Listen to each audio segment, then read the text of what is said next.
Here we go. You really think you have a chance against us, Mr. Cowboy?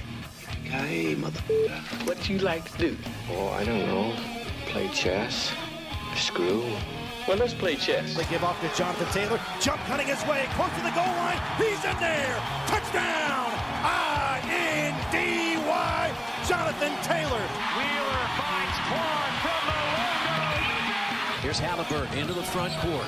Mishandled it, but gets a shot. Hits it.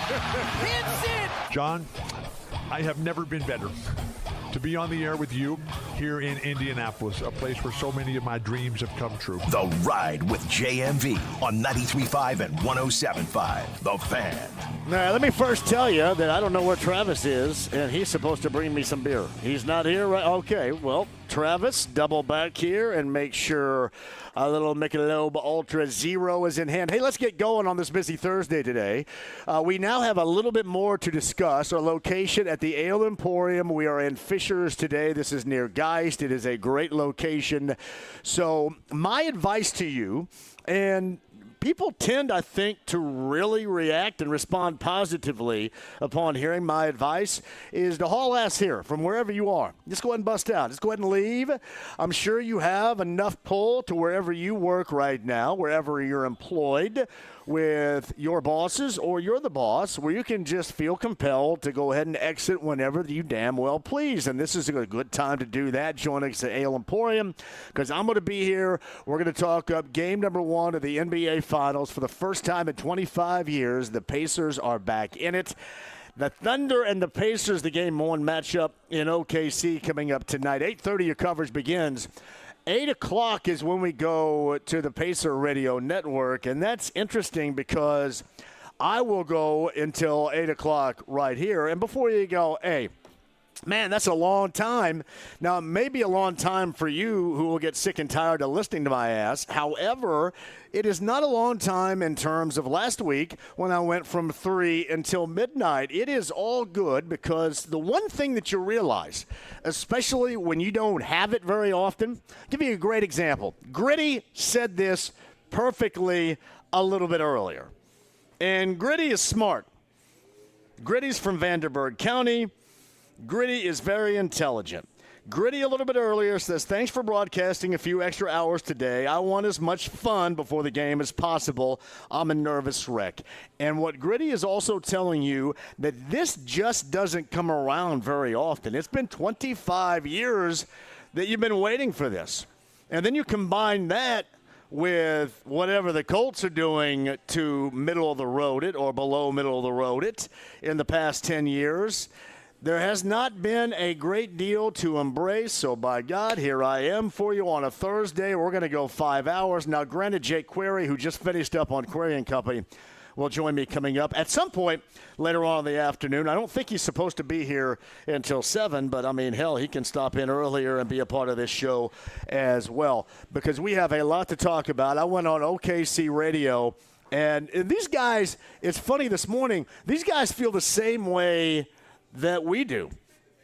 And I had mentioned that there's probably nobody you're going to dislike with the Thunder until you see Gilgeous-Alexander go to the free throw line about twice the time as you witness Jalen Brunson. Now that will probably drive you a little bit nuts, and then you're going to start hating. Then you're going to be mad about it. But until that point in time, there's really nothing bad about it. Like, it's a light team that plays with pace, the ultimate pace.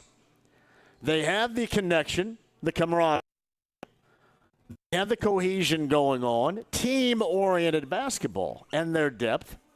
The only thing that they possess at a higher level, which we have seen consistently over this season, is they are a better defensive team. And we'll see, the Pacers have been playing better defensively, but they are a better defensive team. But when you look at both of these teams, they're even. And there's really not anybody you can look at and go, man, I don't like that guy. You know, why would you not like Jalen Williams? Either one of them. I like them both. I like watching Jalen Williams. I think the Santa Clara version of Jalen Williams. I like watching Jalen Williams. I don't mind Chet Holmgren. He played at Gonzaga. I watched a ton of his games. I guess maybe Isaiah Hartenstein because he played for the Knicks last year in the Eastern Conference semifinals, maybe. And it's funny because we were having that conversation with the sports animals. I was on the sports animal in Oklahoma City this morning, and we were having that conversation about how they feel the same way about the Pacers. They said, you know what? Pacers are kind of like what OKC is here. Do a lot of the same things, same type of personality with their head coaches. You know, Dagnall is a guy that cut his teeth collegiately, started as a manager. Where did he start as a manager? UConn, I think, is where he was, and kind of worked his way up, got with Billy Donovan, and took that path through college and then got to the NBA. But, you know, I think similar personalities, they don't get flustered. You don't see them lose it too often, and they always look like that. Both he and Rick Carlisle are a couple of steps ahead of what is actually going on. So there is, I think, some common ground we can certainly talk about right now, you know, in terms of these two teams. But the one thing that doesn't immediately pop, like you had, reason-wise in the Knicks series, I don't know so much of the Cavaliers. I think that did, at the early stages, had to be created with Donovan Mitchell going to the free throw line 1,000 times. You do have experience in that. Between Brunson and Mitchell and Giannis, it seems like that there has been a steady diet of the opposition, at least one singular player, going to the free throw line, which honestly, you really can't have this in this series if you're the Pacers. I don't know how you keep SGA off of it because he scores a lot of points from the free throw line, a lot of points from the mid-range. He's greasy. He's slippery. And he gets to where he wants to go on the floor. Man, that is so key. When's the last time somebody told you in basketball, normally the best player is going to be able to do what? It's one thing about being overpowering, about being strong. But how about getting on the floor to wherever you want to get to, meaning getting to that spot on the floor where you're most comfortable in scoring? And for SGA, it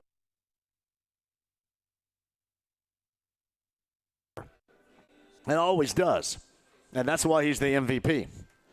I think at some point you're going to end up disliking him just because of the high volume of free throws that you're going to see. Yeah, otherwise, I think it is all good.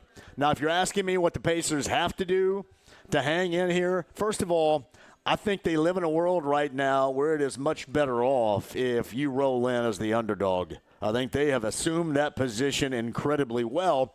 And as I've noted in the past, that is a position as well as the fans have assumed for a number of years. Not often do you feel, during the Colts era with Manning oftentimes, you know, the Colts were the favorites. But normally that has not been the case around here. So you feel pretty good, don't you, about this team being the underdog? They were the underdog against the Bucks, the underdog against the Cavaliers, the underdog against the Knicks, and a firm underdog against the Thunder. So this team obviously works very well in that capacity, which can be beneficial. And we'll see how comfortable they are at the start of the game. I don't want to see Rick Carlisle have to go and utilize a timeout in the first 4 trips down the floor. That's what you're hoping. I mean, it's one thing to get off to a good start and to feel good about a good start, because I understand this. It really just matters on how you finish. But I would love to see this team be able to maintain early on and not have to see Rick Carlisle go to an early timeout to settle things down. And then I want to see them be able to, I mentioned maintain with a team that is as heavy a favorite as we have seen, going back to the Cavaliers and the Warriors, going back to the Lakers and the Pistons. It is an absolute heavy favorite. But we know this with this Pacer team. You can't count them out. It always seems like that they have something for you, have something else, no matter what it is, no matter what the situation might be. And believe me, in a season like this, where there have been so many signature moments, little oh wow moments, I would expect the same thing coming up in the NBA Finals. Game 1 later on tonight. Again, that's 8:30, 8 o'clock. Your coverage begins here on The Fan. In fact, your coverage is officially underway right now. We will take this show until 8 o'clock. Now, I don't want to do this because I want to put entirely in the spotlight the Pacers and the NBA Finals, which we will. But I should note the news coming out of OTAs a little bit earlier today. Shane Steichen says Anthony Richardson felt pain in the right shoulder last week. Now, I will say this. He looked pretty damn good when they put him on the big screen at the field house rocking the Halliburton jersey. And, I know he's not throwing a football there, but everything looked pretty good then. But, again, we're going to deal with, as if we weren't already, relative uncertainty, or even more so now, about the quarterback than many hope could assume the position. And simply put, because of injuries and ineffectiveness / just not been good enough, has been unable to do it. So here's what Steichen said a little bit earlier. The same AC joint aggravation. Remember, he got that thing fixed. The procedure not anticipated, which always is dangerous ground right there. When they said it's not anticipated, normally you can anticipate it happening. At least that's how I feel about it. Should be back at some point in training camp. And if there is a dude out there, and you kind of wondered about the reps in general with Daniel Jones, you kind of wondered why they felt compelled to pay so much to Daniel Jones. And certainly you would understand why that is the case right now. So there is the latest on Anthony Richardson, and I would also advise that there's going to be more Colts news to come. So be ready for that. This is kind of like, it's weird. It's like an old school news dump day. At the Pacers in Game 1 of the NBA Finals, and oh, by the way, this is the quarterback situation, and oh, by the way, we're also going to make these moves over there with some that many that I know, a few that I know very well. So I'm assuming at some point this afternoon we will receive a press release, I guess some sort of press release, and they'll be, hey, great, service is great, and then on your way.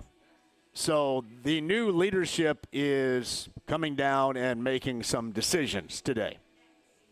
And I can tell you this on a couple, and this is just me on a personal note, I think are complete bullcrap. So we'll start right there. And they don't care what I think, and I don't care what they think, and that's the way that it is, but I think it's complete bullcrap. But we'll get into that when it actually happens, when we can talk about it a little bit more.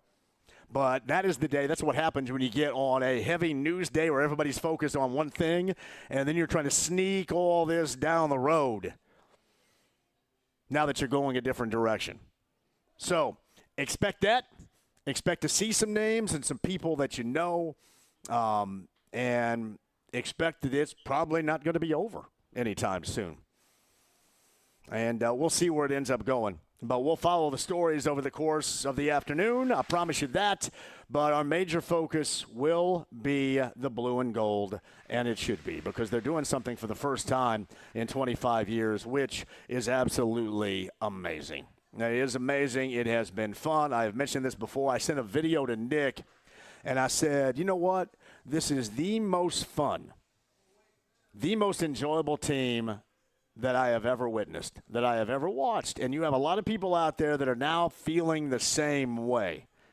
It is just incredibly enjoyable. And there's a lot to be said. I'll double back to when I was on that station in OKC this morning.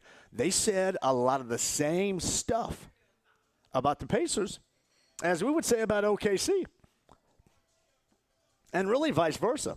What they say about their Thunder that they cover, that we'll say a lot of the same things. Now, again, not everything matches up tightly. Don't get me wrong on that. I mean, this thing, they went absolutely to the bottom, and I know that we had to talk about here and had to go through a year or two of draft capital stories and entertaining loss, bullcrap, all that dorky, nerdy stuff. But they went even more so They went even higher. They absolutely dragged the bottom for a number of years and are still reaping the benefits from that. And the other similarity between the two teams is one that also sticks out, and that is the way that they both play and compete and produce is going to be now a wave of the future in the NBA. You're now going to see teams that are going to be in better shape. You're going to see teams that are going to try to maybe not so much go with the elite level talent. I'm sure the big market squads are always going to get aroused by, the elite level players and putting them together and all that. But you're going to see a lot of these coaches, a lot of these front offices going, hey, this works for them. Not only look at how it produces on the floor, but at the same time, just look at it visually. I have never seen a team that has been more connected than this one. I have never been around a team that is easier to root for than this one. And you've been around sports long enough to know, just like I have, that is normally not the case. Normally there's a fly in the ointment. Normally there's something going on. You just have to go, well, that's okay because that's just that person's personality. But everybody else is not a jackass, and he's still really important. But with this group, everybody is incredibly embraceable. And, oh, by the way, they are tight together. They are good together. When you ask those in that building, they'll tell you that they all hang around together. They hang around together. That's just not what you see. And for OKC, when they do that walk-off interview after a win, it's not just SGA or it's not just Jalen Williams or Chet Holmgren. The whole team surrounds them because that is, again, a similar concept as the Pacers have taken and are thriving with. It is, once again, and really no matter what happens, you're not going to be able to bruise my opinion whatsoever on this group. I was firm in it last year when they were swept by the Celtics. I did a plea with Chad Buchanan, and I said, the Pacers general manager, I said, hey, keep these guys together. I'm all for adding bits and pieces that are necessary. They went out and tried to address that with James Wiseman. But I'm all for you adding. But these pieces keep this group together. Look how well they play and perform on the floor. And you still have a lot of room. When the rest of the nerdy universe is worried about draft capital and timelines and all this BS that does not matter. It matters to the dorks, but it shouldn't matter to those that love basketball. And especially those that love basketball when it is played at a highly productive level. And that's what you're seeing right here. Timelines. Well, I don't know about Pascal Siakam's timeline. Well, you know what? I don't know about the timeline either, but I know this guy is damn good at what he does. I know that he's been an all-star this year. I know that he is one of the better back-to-the-basket players in the NBA. And really, you can only have one. You can't have two dudes taking up all that space down there in this era of the NBA. And where else has he improved? His three-point shot-making ability. That has improved. So all this stuff doesn't matter. What matters is the relation and the productivity of these guys on the floor. Whether you questioned a year ago that Tyrese Halliburton and Andrew Nembhard, well, Nembhard, remember everybody wanted to trade Nembhard. I don't know about Nembhard. What about Nembhard? I think he's more of a classic point guard. What dorks, seriously. And it was me. I had to go with Chad Buchanan the last time. I go, please leave these guys together and see what happens. And really, no matter what occurs coming up in the NBA Finals, this has been incredibly special, and this has worked. And I'm cool with the same guys coming back. I'm cool with them adding something. Because this absolutely works. And you're going to see, again, other organizations do the same damn thing. All right, 239-1070. We got room for your thoughts today, too. James can tell me who calls, and I will work you on. Those of you that make a great decision by calling, but maybe you don't make the right decision about joining us here at the Ale Emporium. We are near, guys, I believe that is Olio right out there, too. Olio and 116 right here. Yeah, I always get kind of mixed up. Which way is north? I want to go that way, and hell, that's not north, is it? Is that way right there?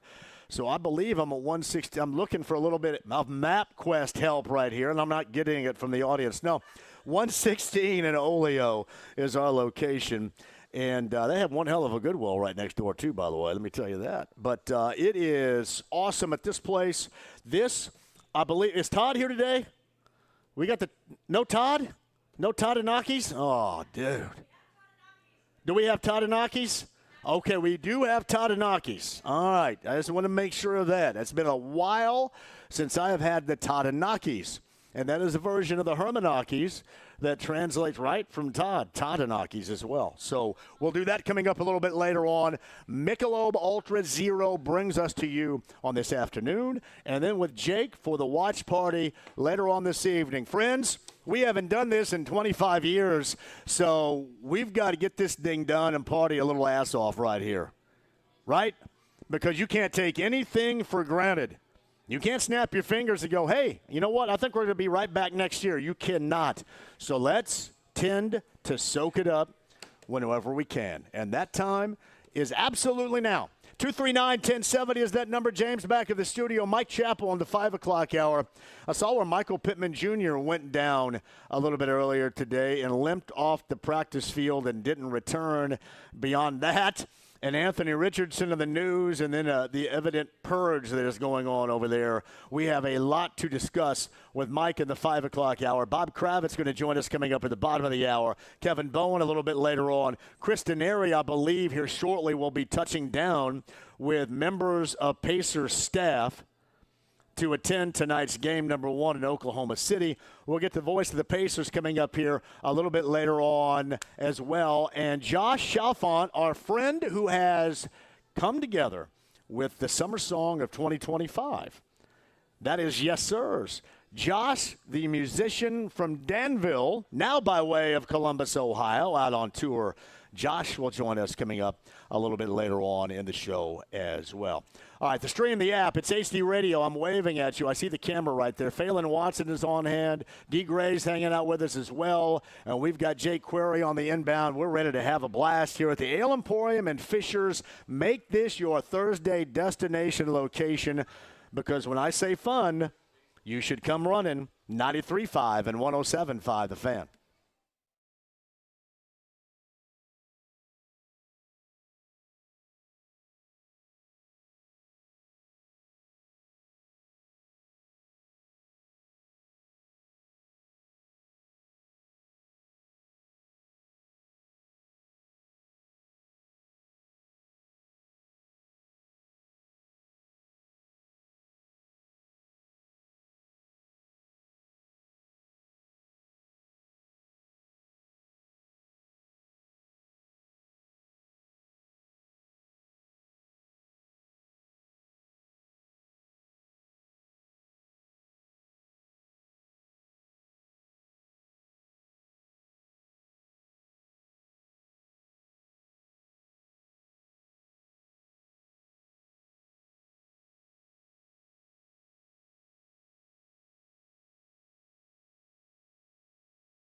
The Ride with JMV. Hey, my buddy, Swanson, full steam ahead, over there. I want to go over there.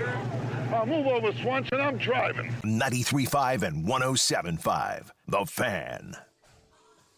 Hey, welcome back to the Ale Emporium, everybody, live this afternoon. Jake Corey is going to join for a watch party with Michelob Ultra Zero coming up later on tonight.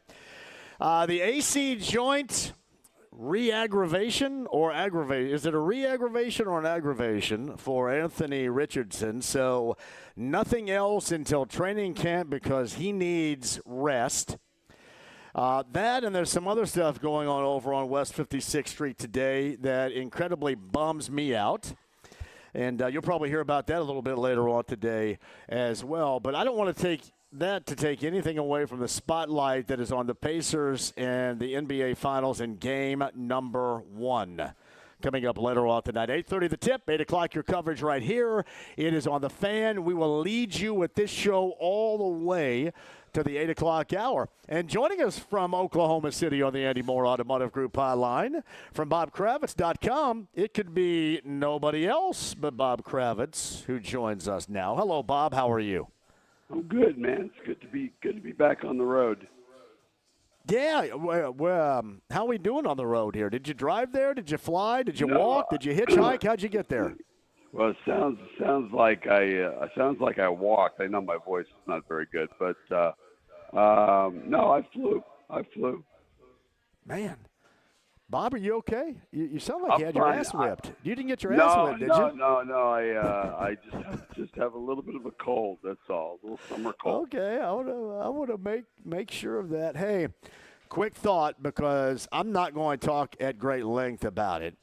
The Richardson news, and then, and I know we all have, we lost, and you lost the ultimate a couple of weeks ago in passing away. With Jim Irsay, and we haven't talked about that since, obviously, which is just of the magnitude in which it's really tough to describe, as you well know. And I guess now you're moving forward with Carly at the lead, and some changes going on over there today too, even beyond Anthony Richardson, I guess. Well, you're telling me some news here, John, because quite honestly, I got here, I crashed for a couple of hours, and I had absolutely no idea that Anthony Richardson was hurt again. So you're you know what, then? News with me. I'll keep that off of you, because I want to make sure with your voice we may not have a lot of time. Okay, so no problem. I'll go ahead and I'll leave that to the side, and we'll talk about what we should be talking about, the matters at hand right now with game number 1. I mentioned this at the outset, Bob, that I went on OKC radio this morning, and they view the Pacers really the exact same way as we view the Thunder, and kind of vice versa. It's weird to have a matchup of so incredibly put together, depth, pace of play like teams as we're going to see in this finals. It's great the way that both these teams have been built. I mean, the Pacers never really tanked. I mean, the Pacers had a couple of bad years, but I mean, they were in the lottery, 3 years ago, getting Matherin. So, what the Pacers have accomplished in the short term is really remarkable. It's been a little bit more of a long-term build for the Oklahoma City Thunder. They tanked a little more thoroughly, but what Sam Presti has done is absolutely remarkable. It is. And I tell you what else is remarkable, to have a fan base that hangs with it. Because there was, for a while, that was a tremendously large double crap burger that fan base had to go through with that franchise. Well, this is a unique franchise. I mean, you think about it, Oklahoma's got one professional team in the entire state. It's a little bit like Nebraska football, a little bit, where people travel from incredible distances to go to games. This is really the centerpiece of the sports experience in Oklahoma, and they're just a really good, loyal crowd, and they're going to put up with some bad stuff if they know that there's a light at the end of the tunnel, and there certainly is one here. It's Bob Kravitz at bobkravitz.com with us. So where do we start with the Pacers maintaining? So much right now has been talked about and described going against them. They have in this postseason been the ultimate underdog collection that seemed to thrive in that category. But where do we start with what absolutely has to be done for them to maintain and have more than a legitimate chance at this? Well, I think, whether it's Nembhard or Neesmith, and I assume it'll be Nembhard to start, he's got to put some pressure on SGA and make it tough on him. Look, if SGA gets us 32, 35 a night, that's fine. But he can't do it in a manner that's, he can't go 12 of 18 from the field. It's got to be, 8 of 19. The way it was for Brunson in Game 6. So I think the way they defend SGA is going to be huge. There's just so many intriguing matchups across the board. Siakam, presumably against Holmgren, Miles against Hartenstein. I thought Miles had a really good series against the Knicks last year against Hartenstein, but he's going to have to keep him off the board. So there's so many things the Pacers have to do well. They've got to shoot well from three the way they have been most of this postseason. But they've got to be on top of their game if they want to compete with OKC. Yeah, I agree. There's going to be a lot. And honestly, I said this morning that it starts with shooting, and that always, I think, is a quick fix for everything. But even more than that is to me, dealing with the defense. And it's something that this team, Bob, does really well. And that's not turn the ball over because we have seen this OKC team, they thrive in an environment in which they're turning you over. And what has become kind of a staple of anybody talking about basketball now, defensively they have to say live ball turnovers. You no longer are allowed to say just turnover. The live ball turnover. They live in that world where they bury you with that. They do.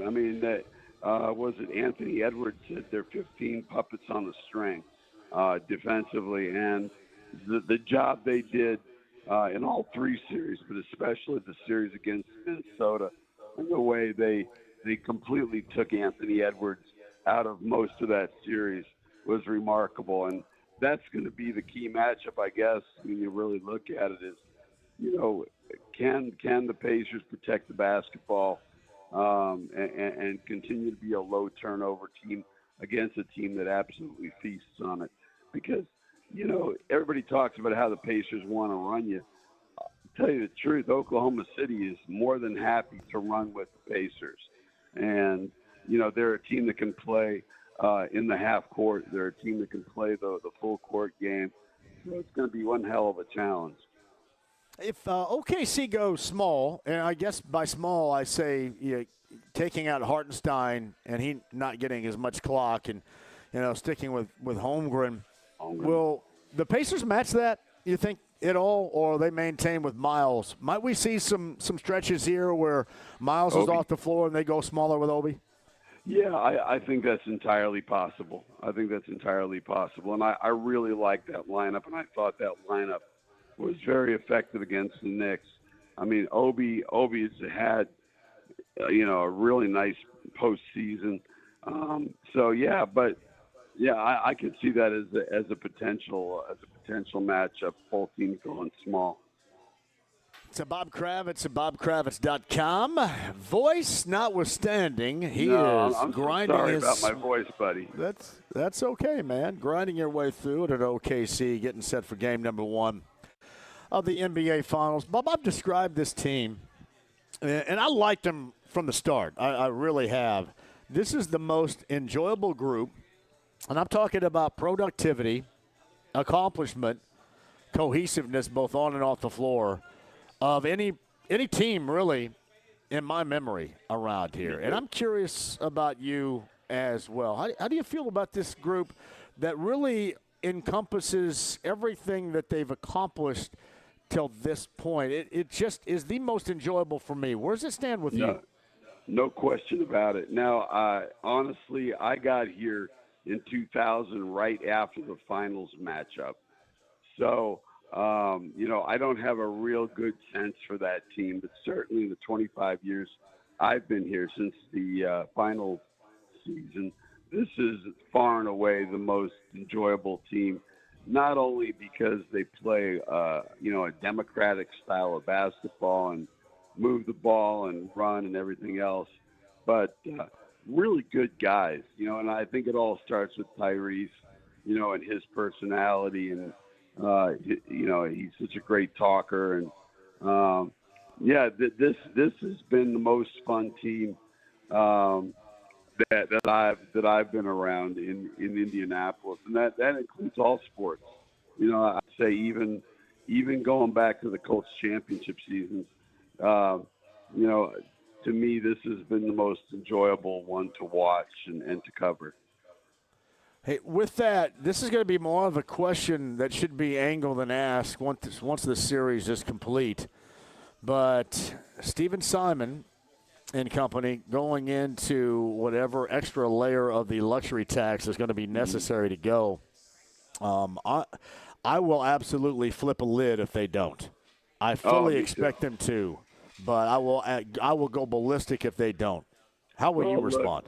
Look, same way. Herb has said, if we're in contention, I'll spend the money. I mean, he's on the record saying that. In fact, there was a small meeting of a couple of writers and Herb a couple of years ago before they started the rebuild, and he said exactly that. So I have no doubt that, just like in 1999, 2000, they'll go into the tax to keep Miles Turner and to keep this thing intact. I mean, you don't want to sign Miles and lose Obi or somebody like that. You got to keep this thing all together, and I think that they will. Hey, Bob, by the way, here was the news earlier today that you're trying to recover and recuperate through. Shane Steichen said Anthony Richardson aggravated the right AC joint in his shoulder. He will miss this week of practice. They say he doesn't need, at this point, another procedure. Of course, we always know how that goes. Right. And, we know that. And with rest, he should be ready for training camp. That's their expectation. What are we gonna do with this guy?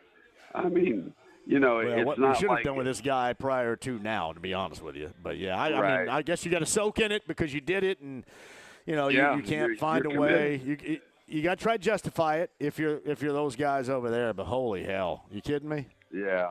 It's and he's not a guy. I mean, he had some injuries as a younger player, but it wasn't overwhelming. It wasn't like he had a history where you said this guy is injury prone. This is tough. This is a tough deal for Anthony and for the Colts, and it makes you look at the quarterback competition a lot differently now. No, I mean, and I guess even though he wasn't any good either, you can understand why they paid so much and brought in Daniel Jones too. Absolutely. But I just this whole thing is to me beyond repair. I just think this is yet another telltale sign or a precursor to a decision that is going to have to be made and should have been made before this. So here we are. Yeah. Here we are. Excuse me. Here we are. All right, Bob. Sorry, you can't buddy. take the NyQuil. I can't give you that advice. No But, NyQuil for me. I'm going to be sharp at the game tonight. Are you kidding me? You got to be sharp tonight. You got to be ready to go. I got to have my mental faculties about me. So I'll be just fine. It sounds a lot worse than it is. When's the last NBA Finals, Bob, that you attended? Wow. It has to be. Wow, it's been a long time. Probably when I was in Denver. Were they allowed to dunk? To Were the players allowed to dunk the last time you attended an NBA Finals? A lot of short shorts and a lot of set shots. Yeah, it's been a while. Well, hey, go get them. Bob, this is the early stages of a golden era for Pacer Sports and Entertainment. No doubt about it. You can't take that on lightly right here, and you got to make sure all the steps are complete when you're doing this and doing it right, because this stuff just does not happen, as we well know around here. It does not. And, you know, I think we all thought that the Colts would have more of a run, you know, would continue being successful. Obviously, that didn't happen 10 years without a divisional title. But yeah, this is great fun, and you know the way that I saw the pictures yesterday of downtown at a standstill for people waiting for swag from the Pacers. I mean, people are really into it, and that's the cool thing about two small markets is that you know you got that connection between the city and the team, and I think this is really a really cool matchup. I'd be interested to hear what Adam Silver thinks of this matchup when he speaks tonight. I've said this all along. This is going to start a trend, and you can already see it a little bit because Adelman and Denver, we saw it with the Knicks. They're going to get their guys in better shape to play the style, the brand of basketball that these two teams play and go out and find depth. And I think we're going to move away from we got to have, you know, three elite level players and more of a consistent team concept group right here. I think this is the early stages of that as well with these two teams. Well, that's certainly a question for Silver. I still think that the teams that are willing to go into the tax apron are still going to go for the home runs. I still think, you know, with Antetokounmpo out there, the teams are going to try to load up. But what these two teams are showing is that there's an alternative way to approach this, to bottom out a little bit and to rebuild and to do it through the draft and to do it through trades. Because what Sam Preston and Kevin Pritchard have done has been a masterclass. No doubt about that. Bob, I appreciate that, man. You grinded through it. Great job. Have a great time at NBA Finals game number 1 tonight. We'll catch up with you again soon. Sounds good, buddy. Bob Kravitz at bobkravitz.com. Hey, James, I sounded like crap a couple of weeks ago. Was that crappier than the crap I sounded like? Yeah, I think he sounded a bit rougher than you did. Yeah. I thought I was talking like Grandpa Simpson right there or something. Did he sound like Grandpa Simpson? A little bit. What are you there? So, yeah, if he had a higher voice, I guess. If you mix his voice with Jason McIntyre, who sounds like a 10-year-old kid, then maybe that would be it right there. Hey, Ale Emporium Fishers, we shall take a break. We will be back. I will take calls at 239-1070. Bowen's going to swoop in here a little bit later on. In fact, since we're going to 8 o'clock tonight, I think we need to hear from everybody. So much like it's all hands on deck for the Pacers in this final series against the Thunder, how about all hands on deck with the Fan on this show later on? You think, D-White, you down with that program? Sure thing. Kevin Bowen still to come. Josh Shafaunt's going to join us at about 4:30. The Yes Sirs musician is going to be here as well. We've got Mike Chappell with the news on the AC joint aggravation, which is an aggravation for all Colts fans out there for Anthony Richardson. We'll talk to Mike coming up in the 5 o'clock hour, and who knows what the hell else at the Ale Emporium and Fisher's Michelob Ultra Zero with a watch party a little bit later on tonight, and Jay Query will join us as well. Sit tight, the AAA Membership Lounge via YouTube Live at 93.5 and 107.5 The Fan.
93.5 and 107.5. The Fan.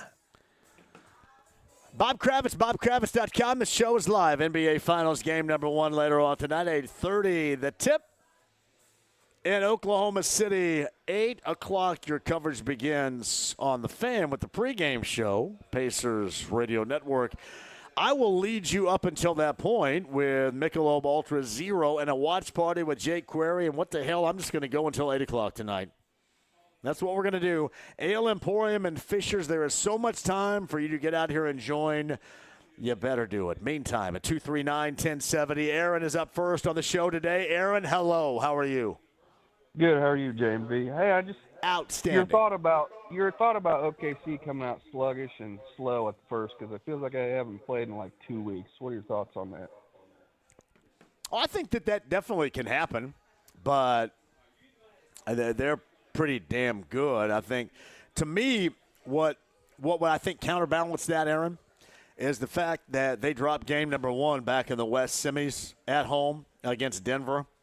So I think any chance of being surprised about anything probably left the building. So rusty, maybe, but yeah, as far as being on an upset alert possibility, probably so. That's just. I guess I would counterbalance your thought out with mine in this case. It is going to take for the Pacers the ultimate completion of them and what they've done this season, and that is dictating the terms. When they dictate the terms, we feel really good about how they play. If they don't, we don't. So I think that's where it all starts, my brother. What else you got? That's all I got. Aaron, thank you for the call. The Ale, look at Nick is in the house right here. Nick brought a speaker. Nick said, I don't think you're loud enough in Ale Emporium and Fisher. We got to have you another speaker right here. We got stereophonic sound happening here at the Ale Emporium in Fishers. Give me Bowen on the other side, James. Can we do that? 239-1070 with you if you're on hold. If you're not, you can get there. We are going until 8 o'clock, by God, because I want to and because you want the content. 25 years since the Pacers have been in the NBA Finals. We are going to celebrate that in the spoken word and then some. At the Ale Emporium, we're in Fishers. The latest on Anthony Richardson as well. That is news popping today. And Bowen joins us next.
With JMV. Let me have a Diablo sandwich, a Dr. Pepper. Make it fast. I'm in a damn hurry. 93.5 and 107.5. The Fan. My name is John, and this is the Ale Emporium. So we've got Phelan Watson. We've got Nick in the house right here. I am engineered up like you would not believe. Double-barrel engineer action going on at this show in Fishers at the Ale Emporium. $1.16 and Oleo is our location. And this is what you get when, for the first time in 25 years, the NBA team, the Pacers, make it to the NBA Finals. Game number 1 later on tonight, 8:30 tip time. 8 o'clock is when the network coverage begins. That's Pat Boyle and Mark Boyle and Eddie Gill. And because this is such a special day, I feel it necessary to continue this show until 8 o'clock. So I'm going to be right here with my legs crossed because I've had to go to the bathroom for the past hour and 15 minutes. And hopefully before that point in time, I go to the bathroom. But I'm going to be sitting here, and I am going to be talking up that matchup in game number 1 and the rest of the series as well. And, of course, there are other situations going on, too, with Anthony Richardson, the aggravation of the AC joint, some of the stuff that's going on over there with the Colts that I absolutely cannot stand right now, too. And it'll make more sense when the news is actually released. I'm assuming probably a 5 o'clock news dump for some of that stuff. And it's not player-related either, just so you make sure you understand that. But we'll get into that and a lot more. Mike Chappell coming up at the 5 o'clock hour. And I mentioned Josh Shafaunt, who has the Yes Sir song, bottom of the hour. He's going to join us. Jake Query's got a watch party here with Michelob Ultra Zero coming up. Jake's going to join us, too. But I say all hands on deck for good reason because on the Andy Moore Automotive Group hotline from the morning show here on The Fan, along with James Boyd, who better also be on this show, and Jeff Rickard if we can find him. And our good friend Kevin Bowen joins us now. Hello, Kev. How are you? Hey, John. Just your average Thursday in June, right? Struggling to talk about enough sports topics. Can you imagine if this were just your average day after the toilet race in IndyCar? I'd be sitting here yanking it. That'd be it. Oh, boy, that's quite the visual for Game 1 tonight. I do have to commend you. That is quite the effort you're going to give us till 8 o'clock. So I know you are the Energizer Bunny when it comes to radio. So great work by you, and that will be an awesome time up there at the Ale. Hey, you got to text Rickard and make sure he gets off his huffy in enough time to be able to come on this show, okay? Yeah, I don't know about the huffy in this weather, so I don't know if he's going to be able to commute out there to see you. I guarantee you, man, he's got anti-rain spandex on right now, rolling down the Monon. Come on. You know he's doing that. Tour de France is just around the corner, so you know full well he's getting a ride in. Greg LeMonstrong is riding up and down the Monon right now. Hey, before we get into the Pacers tonight, the news that you were a part of earlier today with that of Anthony Richardson, a lot of people feel, and I've already felt this, so this is nothing new from me. I felt the demise well before this point in time, but a lot of people now are really feeling the demise. What say you about the re-aggravation or the aggravation of the AC joint injury in the shoulder? Yeah, I mean, absolute gut punch, I guess, to Anthony Richardson himself, and then, anybody that's still in the Anthony Richardson camp, I guess. So, anytime you're 20 months removed from surgery to repair something, you're not planning to aggravate said injury. And it's not like from a throwing rep standpoint, you're at a strenuous part of the off season. Really the Colts only have practices, and I say that in quotes, just 3 days a week really. And, obviously he's thrown, throughout March and April and May, but still, you're nowhere near a regular season workload or anything like that. And the fact that it is the throwing shoulder, it is the same injury again. You've got enough questions with Anthony Richardson to be debating non-contact injuries, and that's where we're at right now. And now he's going to miss precious reps. And I think if you asked me right now who will be the day one starter, you'd be foolish to bet on anybody other than Daniel Jones. Yeah. And I've said this, even into last year, I felt it was over. Do you now feel that it's over? Because I'm getting a lot of response saying, you know what, that's it, it's over. Do you think it's officially over now? Yeah, I mean, I don't know. Official to me is kind of a big word, but, I mean, there's no way you can walk away from today and think anything other than, to me, Daniel Jones would be the Week 1 starter. Now, if Richardson's still around for the start of the season, Daniel Jones' track record indicates you probably shouldn't, bank on him necessarily being the 17-game starter. So who knows? Could Richardson get one more shot via that manner? We'll wait and see. And then generally, I think you just have a lot of questions organizationally with, the head coach and the GM and how this season will play out. And obviously they are tied to Anthony Richardson. If and when a new regime comes in here, how would that play out after that? So, again, at this point, I even thought there was a good chance Daniel Jones would be the Week 1 starter before today's news, but today creates a massive behind-the-8-ball moment for Anthony Richardson. Hey, Kev, I don't mean to bring up bad memories at all, but I do this to describe how I feel about some of the news that's going to come out later on today, and this is more the personal effect because I felt the same way about you. So I'll phrase it in this fashion. You were once upon a time a part of incredibly stupid decisions over there, and now evidently we're going down that path for even more BS decisions. We get a little bit of a purge going on over there. Have you heard about that? Yeah, I have heard a whisper or two, so maybe I'm checking my phone very quickly throughout this interview to see if and when. Yeah. So, I mean, we've both been down this path before. I'm assuming, is this like the stamp, or what are we doing here, I guess, moving forward? I mean, timing-wise, it's all – It looks gross. I'm sorry. It looks absolutely disgustingly gross is what it does. Yeah, that's a good way to put it. And I get there's a level of business is business, but still, this one just – I don't know. I'm a little uneasy about it. So we'll wait and see, exactly what it looks like and what official is going to go down and everything. But, I mean, optically, I don't know. Yeah. I'm sorry I put you on the spot. So I didn't mean to. But no. I'll just bring you right on in here in my spot. That's me. Come join me on my spot. Join me.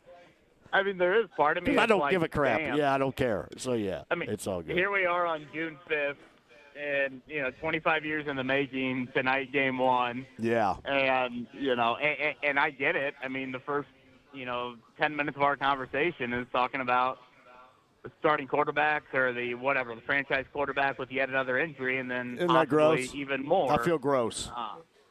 With the organization. So, yeah.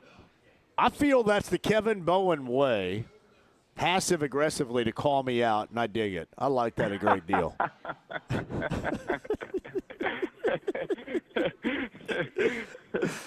And you know what? Point taken, too. Now, somebody should come up here, and I'll give you a free shot at my grill a little bit later on for allowing this dialogue to go on way too long right here. Kevin Bowen joins us. So, let's get into it. The first time in 25 years. Hey, Kev, man, I know you know a lot of these names, too. I can't help, and I want to mention them, too. Slick Leonard, which is obvious. David Benner. Mel Daniels. I think about our good friend, my close friend, DJ Indiana Jones. So many people around that are no longer with us and how they would feel about these moments that the Pacers are creating for everybody. It is absolutely incredible. Yeah, I mean, you obviously listed them there. I mean, from Slick and Jim Morris, David Benner. I mean, those are the three that I think immediately have come to mind for me. And, we were talking about this a little bit earlier today, John. I just think, when the Colts moved here in '84, I think we're still maybe a little bit a ways away from it truly being a generational fan base of, hey, my dad grew up with his dad, or, however you want to label it, going to these games, and you pass that down and you pass that down. Whereas the Pacers, given the ABA history, there was more of that. And obviously the Colts really, really struggled the first, 10 or 15 years here, whereas the Pacers had such great ABA success. Slick was such a personality. On top of all of that, I've told the story before. I worked at Plum Creek Golf Course growing up, and Slick was a part of a group called the Old Farts. They would play every Tuesday and Thursday.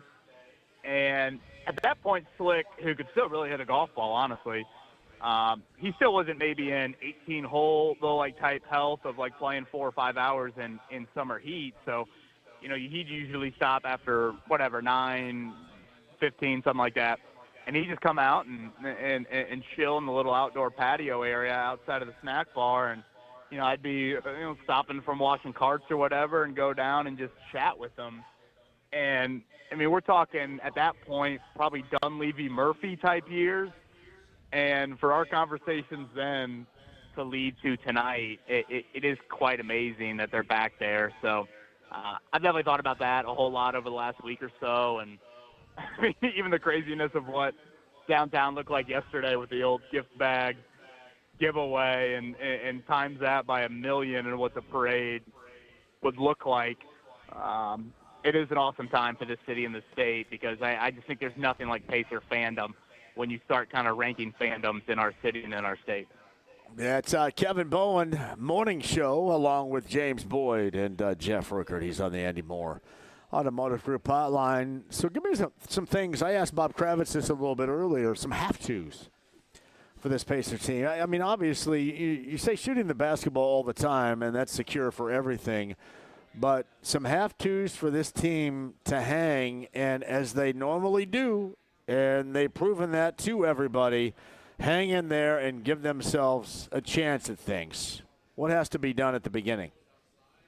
Yeah, I think that is, obviously a given from a, shooting standpoint. I would add just put them into the clutch situation.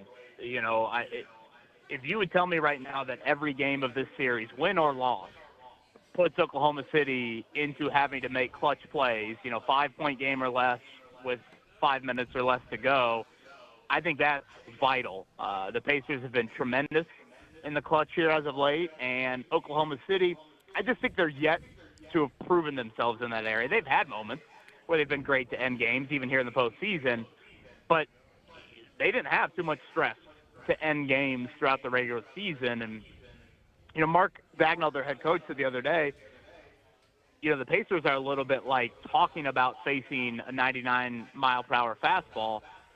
But it's one thing to talk about. It's another thing to feel that. But I think to continue that baseball analogy, the Pacers can throw 99 at you in the first inning and in the seventh inning. And I think that's really, really important. You can come out of Oklahoma City from the opening tip, and, maybe some teams can match that for a stint, for maybe a quarter, maybe a half. But the Pacers do it for 48 minutes, and I think that's why you've seen teams cripple late in games against the Pacers. So I would go there, just making sure that your pace, your ball movement, it stays alive and consistent for 48 minutes, and then, boom, you get to that final media timeout, and it's a 1 or 2 possession game. You've thrived in those settings. In Oklahoma City, we just kind of, again, yet to see them prove it. The stat is wild. Tony, you shared it with us earlier in the week. Oklahoma City's got more double-digit wins this season than the Pacers have wins.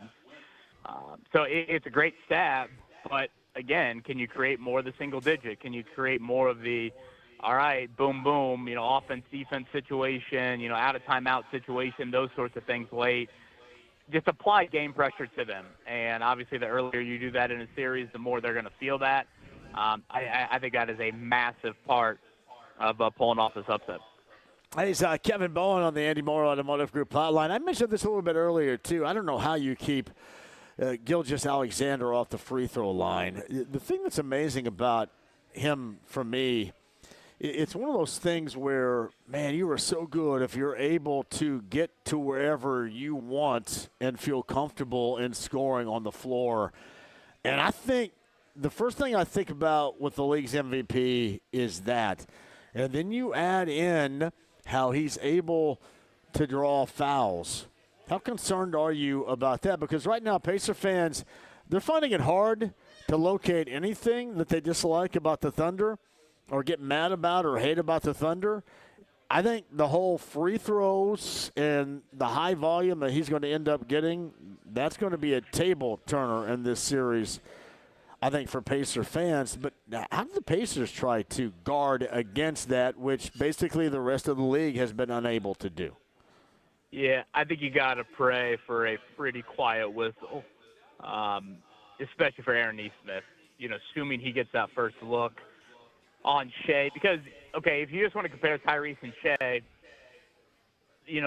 one of them, is much more prone to drawing fouls, getting to the foul line, whereas the other is, a little bit more perimeter-oriented and not one that embraces contact anywhere near as much as Shea does, and that's obviously Tyrese. So, when you look at Lou Dort against Halliburton and you look at Nesmith against SGA, to me, I don't think it really matters. Like, Tyrese isn't going to live at the foul line if they're calling it tight or not. That's just really not his game.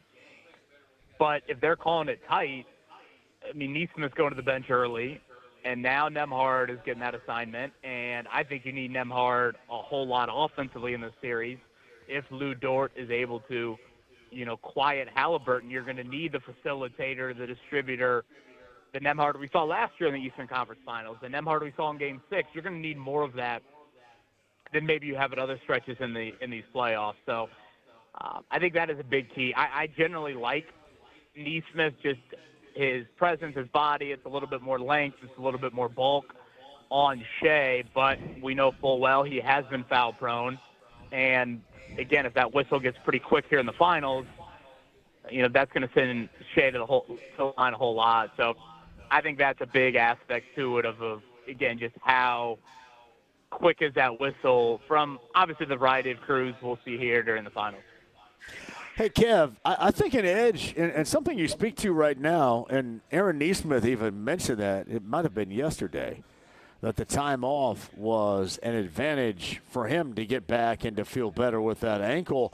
However, can you look at this differently for the amount of time off OKC has had? Do you think maybe there could be a stumble out of the gate by virtue of that, or are they just too deep and talented for that to occur? And especially considering the back in the West semis, Denver got them in game number 1, so that red flag's already out there. No, I think game 1's super gettable. If you look at this postseason so far, Oklahoma City dismantles, Memphis in round 1. They had a break very similar to this, like 9 or 10 days in between series, and Denver got game 1 on their home floor, and Denver was the team that played the game 7, like 48 hours prior, and yet they went into Oklahoma City and beat them in game 1. They were up 1-0 in that series. They ended up being up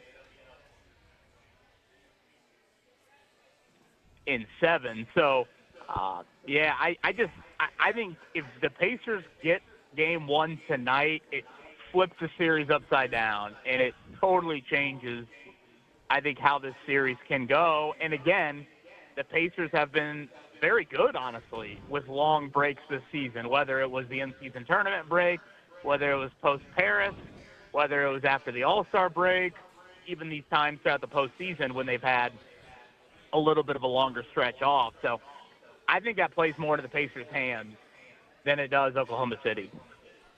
Kev, is this a what we like to reference as cliche-wise in sports, a house money situation for the Pacers? And I'll qualify that question by also adding this to the end of it, understanding that you're not guaranteed a damn thing for making it back here to this point. But is it still a feel-good regardless of what happens in this series in the finals? Yeah, I don't love saying that phrase, house money, to be honest with you. I know it's it's probably a tough line to walk, and I'll point to like 2 local runs we've seen here lately, like Purdue in the national title against UConn, Notre Dame in the national title against Ohio State. I think you can sit here and say, hey, great runs, both of those programs reaching spots they hadn't reached in Purdue's, case ever. In Notre Dame's case, a long, long time. Like, I think you can celebrate that, be appreciative of it, but you also don't just want to give yourself the, the cop-out house money label when you're not facing – I mean, this Thunder team is great, but it's not Shaq and Kobe in 2000. It's not LeBron in his prime, some of these other Pacer instances where they've had great teams run into, in Shaq and Kobe's case at the time, two of the top whatever players in the league. So I don't want to go there. I think it's an unbelievable opportunity to win the NBA championship and not just get there.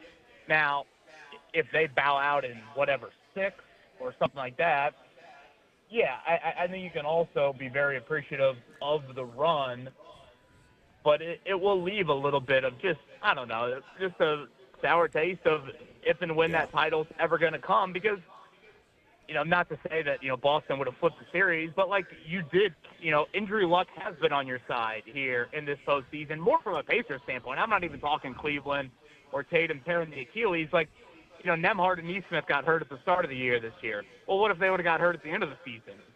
Like those things don't always, go your way. So I don't want to go with the house money. Hey, this is just cherry on top. No, when you haven't won a title and when you have this opportunity against a team that is still, their entire starting lineup is 26 and younger, they've yet to be on this stage and prove themselves. I don't want to play that game, but I also don't want to, discredit the run. Like, Notre Dame fans, Purdue fans, yeah, appreciate that run. Like, it was very impressive, but, still, I don't know, try to have that hunger of wanting to get that title, wanting to get that parade that's been so elusive. So Kevin Bowen with us. End of the month, Kev's going to Oregon to play golf. How boring does that sound to you? Yeah. It sounds like that may suck a lot. Whatever. Hey, have you ever heard of Bandon Dunes Golf Resort? Do you have any idea what that is? No, I haven't. Here's what I've heard from with Oregon, besides the obvious sports angles. The Goonies in Astoria. The Goonies house, that's Oregon. Stand By Me, Kevin Bowen, is Oregon. I want to say that the original Rambo First Blood 1982 was Oregon, and then the 80s band Quarter Flash, along with why can't I think of it right now? Dun, dun, dun, dun, dun. I Can't Wait. That song, that's Oregon. Those are like 5 things I know about Oregon besides this whole golf thing you're talking about. Well, this sounds like, maybe the Friday that I fly out, that Saturday JMV takeover, you might have a full hour dedicated to Kevin Bowen's trip to Oregon. New shoes just for you. I can't wait to have Kevin Bowen in Oregon to play golf. Who are you going with? Is there a strip club around or anything like that? What are you going to be doing? I'm going with my father-in-law and my 2 brothers-in-law. This will be my second ever trip to Oregon. The last trip was my senior year of spring break. I covered the IU basketball team and their first 2 rounds of the tournament. This is when Will Sheehy hit a baseline jumper to beat VCU, if you remember that. And I had 5 nights in Portland, Oregon. The weather was exactly like it's been today. Bob Kravitz and I ventured out one night to, quite the establishment. We'll probably just leave it at that. And, it was a hell of a time covering Tom Crean's 2011-2012 Hoosiers. Man, Oregon. Mike Dunleavy, Kevin Love, both from Oregon. Right there, too. Right? Portland, Oregon, I think both were there, too. So, all right, Tim. Right. Whatever you feel like doing right there. Tim Dietrich of Callaway Golf says, quote, 2 dorks getting together right here. Heaven on earth. Thank you, Tim. Thank you, Tim. I love that. Actually, I've heard it described as the Disney World for adult golfers. Two incredibly good dudes, man. You and Tim Dietrich. So 2 incredibly good dudes. All right. Hey, make sure Captain Huffy calls in later on tonight or something like that, since I'm going to 8 o'clock. Okay, can you do that? Well, I will say this: if the Pacers can give a 48-minute effort anywhere near the 5-hour effort you're getting today, It might be Pacers in 4. He may be busy washing his spandex, but tell him to take a little time out. He just put some tire shine on his Schwinn, and he'll be headed your way any minute. My brother, I appreciate you more than you know. Thanks, Kev. Steve, John. Kevin Bowen. Yeah, Ricker's going to love us. Like James is back in the studio going, man, what?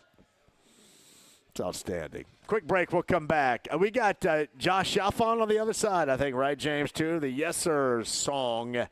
We'll do that here. Ale Emporium, we're in Fishers today. Michelob Ultra Zero. The watch party is here. I am the precursor. I'm like the appetizer. I'm the bloomin' onion. I don't even know if that's on the menu here or not, but I am the appetizer for the watch party of Game 1 later on tonight. Don't go anywhere. It's 93.5, 107.5 The Fan.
by a bunch of damn nerds. 93.5 and 107.5. The Fan. This is Indiana. Hey, crank this up for me, James. The Yes Sir song. Game 1, NBA Finals tonight is in OKC. Thank you, Phelan. 8:30 tip time, 8 o'clock coverage right here on the Fan. The Ale Emporium and Fishers were staked out for a watch party with Jay Query later on tonight. Turn it up. And this here is my anthem that'll make y'all start dancing. Let me talk about this bona fide team. We got Tyrese Halliburton, and you know that it's for certain he'll be dropping dimes and taking the lead. And Andrew Nembhard, he's always been hard. He'll cross you over, got that lockdown D.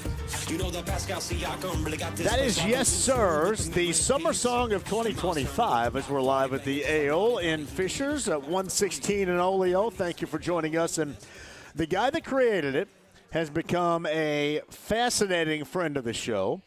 It is writer, musician from Danville, Indiana originally, Josh Shafaunt, joins us on the Andy Moore Automotive Group hotline. Hey, how we doing with the song right now, Josh? What's up? JMV, what's up, brother, man? You are, I tell you what, I got to start by saying thank you so dang much for this level of support you provided. You were the first one to get it out, and the love that you've shown me has just been incredible, man. I owe you, and in one way or another, I'll find a way to pay you back. But this has been nothing less than incredible and a wild, wild week for me, and so many amazing things happening, man. Well, let's talk about it a little bit with the song. How much traction do we have at this point in time going into NBA Finals Game 1 tonight, Josh? A lot of traction. I'll be on the news, Fox 59 tomorrow, as well as Channel 13, doing interviews and live performances. I'll figure out details of when those will air. So that's real big news for me. I've been on some new newsletters as well, and now talking to you once again, just continuing to push it, promote it. A lot of people on my side helping me, supporting me, getting this song out there. It's been performing really well across all channels, social media. It's a blessing, man. It's been awesome. Hey, Josh, what news dorks are you talking to tomorrow? Who are they? So Mr. Rich Nye will be one of them. No, he's not a dork. He's a good dude right there. I love Rich. No, Rich is great. Yeah, we've been in touch a decent amount. And then Jillian and Ryan for Indy Now, I'll be meeting with them as well. Yeah, they're cool too. You know, you got something. You and Ryan have something in common. Now you guys are both musicians. He thinks he's a singer too, I think, right? I think that Ryan is the definition of a singer for sure. He's what was he like? What was his band? What's his band called? Three and No Chasing? Drank too much, or what is it? I get Straight No Chaser. Straight No Chaser. Yes. Yeah. Yeah. Hey, there's Straight Carol right there, my brother. That'd be fun. No, actually, he's a really good dude, and it's funny. I'm in the Ale Emporium in Fishers. Somebody told me he was a hell of an athlete at Hamilton Southeastern, which is right down the road here. So, well, I don't know. I haven't sized him up as being an incredible athlete yet, but somebody told me that was true. Good for him. I mean, he's probably good at everything he does, and maybe he can back me up on some vocals tomorrow. Yes, he could. I know Terry Stacy on 93 WIBC is trying to get a hold of you as well to talk up that song. Now, you officially Tuesday released that on all musical streaming platforms. How's that going too, Josh? Yeah, man, it's been amazing. So many people reaching out to me via direct messages on social media, via text.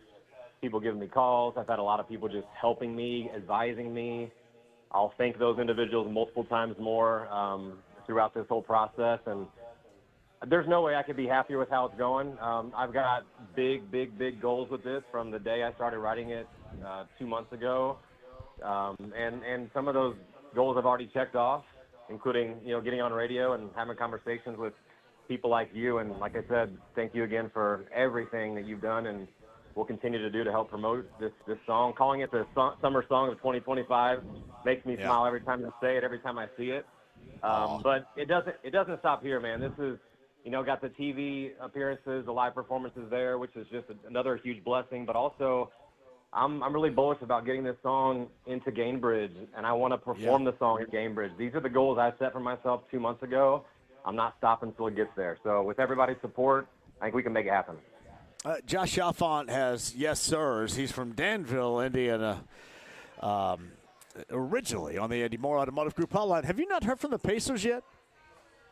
I've not heard directly from the Pacers. What? They're too busy trying to make sure that we had enough gridlock downtown handing out bags, man. No, seriously, right. we got to hear from them. But games 3 and 4, I will tell you this: if you wanna, games 3 and 4, I think one of those, I can't remember which one it is. James can probably tell me back there. One of those games, I'm at the Hyatt House right before it, so you'll have to come by. I mean, you can perform it on the air here if you want. That's fine with me. I'm sure I've got two engineers with me right now. They can probably cobble something together, and we can work something out where you can perform it live on the air here. Let's make it happen. 100% I'm in. We'll do it. Yeah. And yes, absolutely. That would be an absolute blast. Well, we'll stay in touch on this because, I would agree with you. I want to get you inside of Gainbridge and have you perform this thing live. Plus, shout out to your mom, who got a hold of me in social media. It was so nice, man. It was so She's awesome. amazing. Tell her thank you very much. I think she's tuning in, so you're kind of talking to her right now, so you can give her some more love. Well, hey, you go ahead and give her all the love right now. That's your mom. Is she still in Danville right now? She is, yeah. She just sent me a picture of this cool Yes Sirs shirt that she made. She's an artist. She's a creator. She does a lot of paintings and designs and shirts and stuff. And she made a Yes Sirs shirt and she sent it to me and has some nice bedazzling on it. So she's always been supporting me from the earliest days. And she's awesome. So I'm sure she's gonna be smiling listening to us talk about her right now. Yeah, I love the lyrics that you have in that. And which player was the most difficult to come up with when you created this? Jarris Walker. And the reason is I love that dude. He just does. His game is so just smooth all around. There wasn't one thing that really stuck out about Jarris that was super unique. And if I'm missing something, somebody can tell me. But it's just he's a solid player all around. He comes in, he does his job. He goes out, he comes back in, he does it again, right? So he was the one that – but it's now one of the favorite lyrics of some of my friends and people that have reached out because of the way it flows. And so that was the hardest one to figure out how to wordsmith it. Yeah. What are the lyrics of Jarris Walker? He's a walker. What was it again? Yeah. So Jarris Walker, he ain't a talker. That means he just keeps himself. He ain't a talker. He's a walker of the walk and doing everything right. So Man. just again, see, I think that's great. Yeah, I mean, honestly, that if you were to say that line, I think that would be a fairly good and accurate description of him right there. Listen, I spent a lot of time. I think I told you on the first time we talked, it took me less than 7 minutes to get the melody of the song, less than probably 7 seconds to get the Yes Sirs thing going, and then 8 hours probably wordsmithing it and getting the lyrics how I wanted it to sound and flow for every single player. So that's, part of songwriting. Some of these songs can come together very quickly and you just got it. This one took a while, and I wanted to make sure, to me, that it was perfect and I nailed the attributes and skills of these players to sing about it in a way that would be impactful. So that was quite a process. And if Jarris is listening to this or does listen to this, we all think you're amazing, man, and just want to give you a shout out, and we're happy that you're a Pacer. Josh Shafaunt from Danville, Indiana, and his song is the 2025 Summer Song of the Year. It's Yes Sirs and the Pacers and the Thunder. Game number 1 of the NBA Finals later on tonight. And you can check out Josh. Once again, give your schedule, which I think is awesome, of your appearances coming up here. Great. So, tomorrow morning, Indy Now on Fox 59. I'm doing 11 a.m. Recording. I think it'll go live, I believe, on Monday, and I'll get details sent out to everybody. And then also with Channel 13, I'm going to be in studio with them tomorrow at 1 o'clock with Rich Nye. So that's the schedule now. Also working on some brand partnerships as well, which is really exciting. So many people have been reaching out to me, which is amazing. And then if we can connect next week, Wednesday night, Friday night, the High House, I'll bring out a lot of people. Everybody that's listening, I think a lot of them will come out so we can make it a big party down there. And I love it. have a great Hey, time. can we get I want to get all of Danville out with me. Can we do that? Hey, all you Danville friends and family listening, you heard what JMV said. We got to get you all to come out. We'll figure out the date and the time. Let's make it happen. Hey, buddy, I'm happy for you. I honestly think the song is spectacular, and I love that the feedback that you're getting. We'll keep this thing going. Let me know how your television appearances go, and we'll catch up with you coming up next week and maybe do a live performance here before one of the games next week in the NBA Finals, okay? That would be phenomenal, man. Hey, again, thank you, JMV, and your team for making this happen and being so dang supportive. I appreciate the love, appreciate what you do, and go Pacers. Yes, sir. Josh Shafaunt right there from Danville, Indiana, and his song, Yes, Sirs, the summer song of 2025 as we're live from the Ale Emporium in Fishers. Michelob Ultra Zero brings us to you. I got to tell Courtney I'm a little bit upset because I wanted a Johnny Smedium right here, and there's not a Johnny Smedium right here. But we've got gear to give away. Jake Query is on the inbound from Query & Company because we have a watch party. And, hell, I'm just going to hang out with you. It's going to take me an hour to get home anyway, so what the hell? I might as well just go ahead and watch it right here with you. I will say this. I am unbeaten going to games in the Fieldhouse this postseason. I'm also unbeaten in watching games with a group in the bar. So that is good here. Ale Emporium, we are in Fishers. Cannot wait to see you. Michelob Ultra Zero brings us to you with Mike Chappell, top of the hour. The latest on Anthony Richardson will go that direction. And he can also talk a little bit about some of those names I mentioned a little bit earlier and why game number one and the NBA Finals for the first time in 25 years is so significant in terms of those that are no longer with us. Mike Chappell, top of the hour, is going to join us as well. Jeff Rickert still to come. Jake Query still to come. James Boyd on the show. I'm going until 8 o'clock at the AO. We're in Fishers on 93.5 and 107.5, The Fan.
JMV. I fart in your general direction. Your mother was a hamster, and your father smelled of elderberries. 93.5 and 107.5. The Fan. The Ale Emporium, we're in Fishers today. That's 116 in Oleo. We've got a watch party with Jay Query a little bit later on tonight. Michelob Ultra Zero brings us to you. Holy hell, I cannot wait to hang out. Yeah, I was just asked, hey, you're going to watch the game here. I don't know if I have much of a choice because I live like 500,000 miles away, so I'd imagine I'm going to watch the game here coming up later on tonight. Plus, I've got Lacey over there. I'm going to hang out with Lacey and David. I'm going to hang out with Billy right here. I've got Dee. I've got Eddie, the creator and the creation. And Todd is joining. Todd's got a live mic joining us here at the Ale Emporium. Brother, what's up? Well, good afternoon. Well, so out here, I don't actually have to drive through serious traffic to oh, man. to get to a location. So it'll take me. This works. I'd be easy to drive to OKC right now to drive home. Probably. I could walk home. It takes 4 hours. Could you really walk home? People tell me all the time I need to move up to Geist, and I say, you know what? I don't know if I have. I probably would have to get a passport. I don't know if they allow me.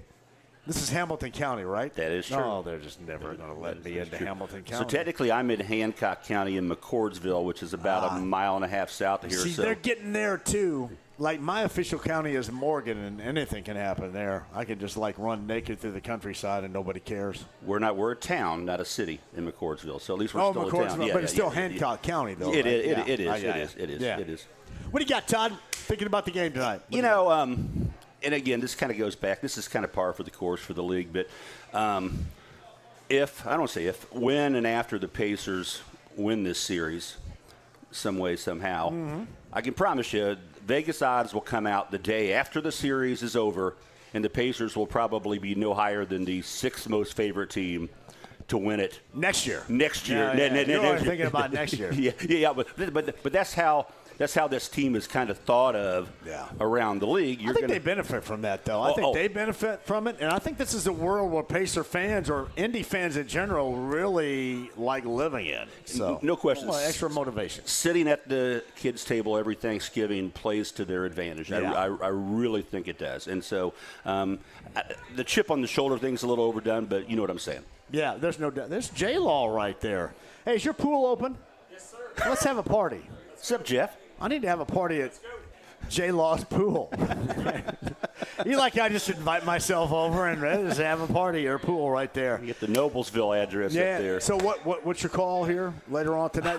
Is this a game they absolutely have to have I think this is the one to steal. Yeah. And if you look at the fact that if you can steal this game and then – knock on wood, they haven't lost 2 in a row since the Beatles broke up. So, I mean, that's kind of. I think this is the one to steal, though. I think the other thing that's really underplayed throughout this is that Oklahoma City was beating everybody by a bowling score. They were, and they haven't had to play in a lot of tight games. And I think the amount of tight games the Pacers have played in. That's a great point you make right there that I haven't heard very much. Yeah, but I think it comes down. The collar gets a little bit tighter in the last minute and 45 seconds in a 1-point game, and they haven't played those games. Out of your element a little bit right there. And when they did against Denver, by the way, Denver had some success. They did. Pushed that thing to 7. Todd, thank you, brother. Great seeing you, John. Appreciate Thanks so much. that. Todd's here at the Ale Emporium. We're in Fisher's Michelob Ultra Zero. He's going to have a watch party. Courtney's going to find me a Smedium right there. You got a Smedium? I need a Smedium.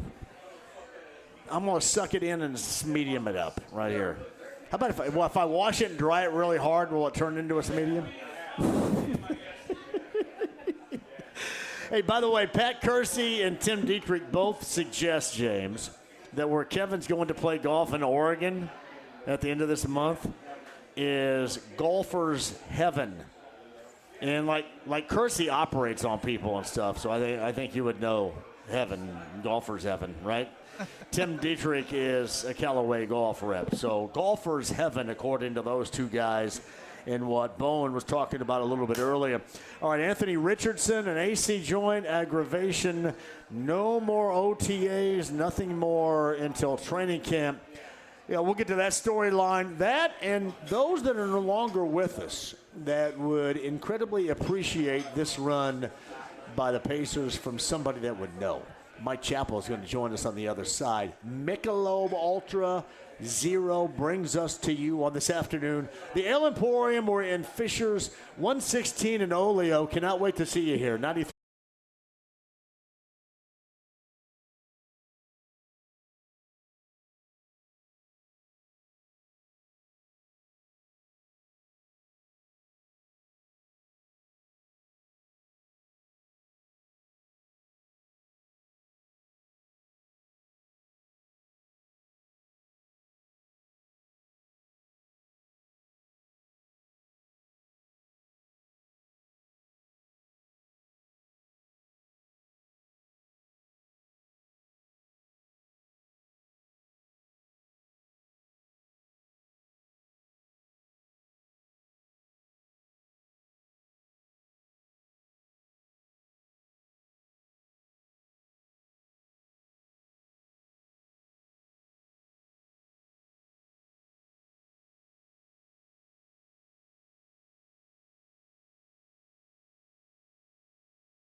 The Ride with JMV. 93.5 and 107.5. The Fan. Hey, back at the Ale Emporium, we are in fish. By the way, Todd left his sunglasses up here. Where's Todd? Todd left. Todd, holy, are these prescription? Yeah, they are. Hell, I can see Anderson right now through these things. Holy crap. Whoa, hey, look. I can't tell if I put your sunglasses, prescription sunglasses on or just smoked a bowl right here. I don't. Wow, man. Woo! I like him, buddy. Thank you. I was going to wear them for a while. Todd just did a live mic. We'll do a little bit more of those coming up here at the Ale Emporium. We are in Fishers 116 in Oleo. Jake Query's got a watch party for Game 1. Michelob Ultra Zero brings us to you. We've got gear to give away as well. We've had a busy show so far and more to come. I think Rickard has been located. Boyd has not. Hey, James, back at the studio, my producer, James Adams. Is this going to go like James Boyd calling me after midnight about a month and a half ago saying, yeah, you know I was dialed in to play pickup basketball, but I'm too tired and I can't. Is it going to go this way? Hopefully not, but right now we're still waiting to hear back. Because he got suspended. We had to suspend him for that. I can't have that. I can't have somebody call me after midnight when I just finished up B105.7 and say, you know, I'm a little bit too tired to play hoop. I say, I'm sorry, get your ass up and play hoop. We're counting on you. We might have to put him on the bench if I don't hear back. All right, we'll stand by for James Boyd coming up a little bit later on. You know, just like the Pacers are all hands on deck, I think we're going to be all hands on deck because 25 years in the making for this, not since 2000. It is incredibly special with the Pacers back in the finals. Game 1 tonight, 8:30 that tip time, 8 o'clock your pregame coverage on the radio network begins. We will take you up until that point. And, man, would I love to see you at the Ale Emporium in Fishers.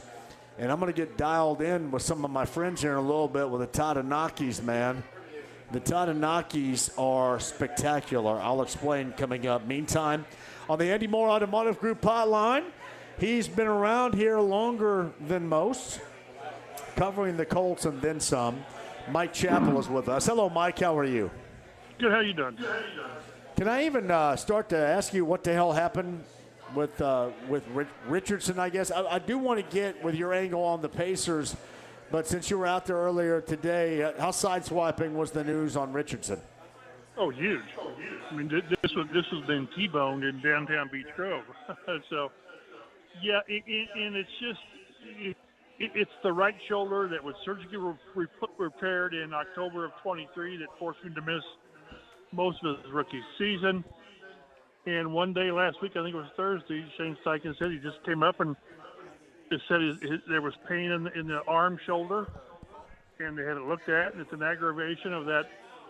If people remember, he had a grade 2 sprain of his AC joint in the shoulder, and they had surgery so that it wouldn't be a long-term issue, and here we are, it being a long-term issue, after it really not being an issue last year, which is either good news or not. I don't know. I'm not a shoulder guy, so there is no way by now because we've dealt with it enough, right around here. You should be a shoulder and guy. There's no way to spin this positively. There just isn't. You know, I did it by the numbers, and he's had 34 games in his career, and he's missed 17 by injury and 2 by being benched. So it's not good. There's no timetable to return. Shane Steichen mentioned training camp at some point, and when he comes back, they're going to ease him into throwing. So I tell you, if I'm one of those guys putting money on the Colts opening day starter, my money kind of go to Daniel Jones right now, just because it's going to be hard for me to see that Richardson's going to get up to speed quickly enough to be the starter in September. That's projection, but how else do you read it? I certainly have told you my stance on this now for the better part of a year. And I'm curious where you are as far as any type of reclamation opportunity that Richardson is going to have. Again, if you were a betting person, would you think the slate is going to be wiped clean? I mean, is this kind of, if it hasn't already been led down this path, is it certainly now leading down that path? Well, it's on the path. I've been on record. I'm pretty staunch in that they need to have Richardson be the guy. They just do. They've invested 2 years in a draft pick and time and all that. But there's nothing that tells me that it's going to work.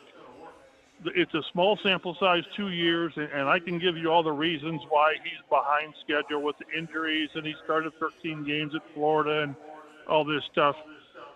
But all of that plays into the fact that the odds were sort of stacked against him that in year 3 it was going to come together. And that was going to be with no injuries. If things just go well, how did he progress in the offseason, get better mechanically? And that's if everything went well, and now things haven't gone well. So they're going to shut him down for, I don't know, a month, 6 weeks, 2 months maybe, and see. And then you don't know. What if they do that and they ease him in, and then he throws really well one day, and then they throws the next day, and then he's got soreness again. Then what do you do? Are we talking surgery again? So it's not even remotely ideal.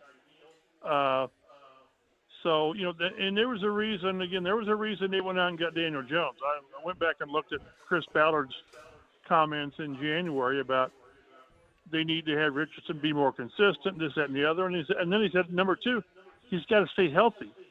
He's had 2 seasons end with injuries, and he hasn't proven he can play 17 games. And that's a part of the reason, a big reason, that you bring in Daniel Jones, who I'm telling you, they're very high on Daniel Jones. I'm just telling you they are. They see reasons why it didn't work in New York. I understand. Yeah. This isn't Matt Ryan. This isn't that. And I understand that there's not much enthusiasm from the fan base on Daniel Jones, but I'm not sure how you had much enthusiasm as a fan base on Anthony Richardson. And this is just the latest setback. It's a setback. I don't care how else they want to spin it. It's Mike Chappell of CBS 4 and Fox 59. He's on the Andy Moore Automotive Group hotline. Ale Emporium, Fishers, Pacers, Game 1 watch party. Back to that and some reflection with Mike and some friends that are no longer with us that would be loving this moment right now. Oh, my goodness. Boom, baby. In just a second. Yeah, exactly. And we'll come to that in a second.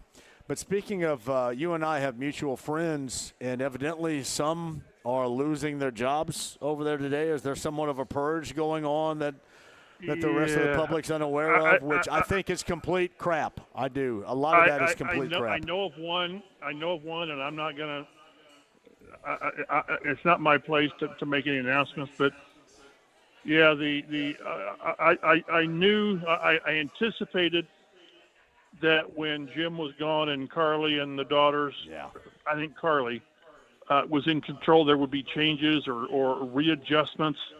I've heard of one. Well, I heard of 2, one dating back to the schedule release. But then I heard another one today, and it guts me. It just guts me that it happened because he's a great guy and he serves a purpose, but it's not my call. So I'm telling you, it's a lot of people. I'm not talking players. I'm talking people in positions should be. I'm not saying day to day, but you better do your job. Keep your head down, and even if you do your job, it might not be enough. Because as I mentioned a little bit earlier, people are going to suggest this sounds cryptic, and you're just kind of waiting on. I'm assuming. Coming up a little bit later on, like the Game 1 sports info dump, we'll learn a little bit more. I don't know, maybe it'll be an inner office kind of memo at this point with a lot of these names. Is this a stamp from Carly, directionally speaking? Are there tightness and money concerns moving forward here for this team? Because I know a lot of Colts fans are kind of curious about it all. Good question. I guess from the outside looking in and knowing how much money a team generates, I have a real hard time believing that that a team, any team, can sell you that they need to cut this, that, and the other, make this, that, and the other because we're not making enough money or our budget line. I just know that the people that I know that have been let go weren't making buku bucks. Yeah. They were making good money. I understand that. I think this is more of a directional thing. If I'm wrong, then I'm wrong. But I just think because this happened several years ago when Carly took a stronger hand and there was a lot of reassignments going on. So I get the impression this is simply her and the other daughters deciding to make changes that their father wouldn't make. So maybe in that regard, it's to be expected. But again, the one name I heard, it just gutted me because I like the guy and I think he does a really good job at what he does. I've not heard the others, but you know, it's business. It's cold-blooded. It's the bottom line, and it's when there's an owner, there's, you know, you do what, you know, the owner does what the owner wants to do. I just think about it. I think now is the time. Like, Mike, you look at the Pacers. Look how cohesive everything is. And then you look over there, and, I mean, now you're making change. I mean, there are a lot of changes that should be made, but, hell, I don't necessarily think these are the directions you need to be making them. I mean, maybe think about other changes, right, that you've sat with for how many different years now? Yeah, but what you're referring to without saying it is this is not the time to make those massive changes. No. And I'm not suggesting you do it now, but what I'm saying is you haven't done it, you know, this past year. Well, so why do you pick the moment right now to move forward in this capacity is a little bit mind-blowing for me. Yeah. It really is. Unless there's unless you feel like that, you know, you're kind of mad about something and there's something not right there and you're saying, you know what, like you mentioned, my father wouldn't do it, so I'm gonna. Yeah, and I do believe that sometimes to a fault, Jim Irsay believed in continuity, and I'm telling you, he was as loyal as it gets. If you were one of his guys and you did your job, you know, barring something really squirrely, you had a job. You just did. Now, sometimes I could have argued that it went too far, and he let his emotions get in the way of it.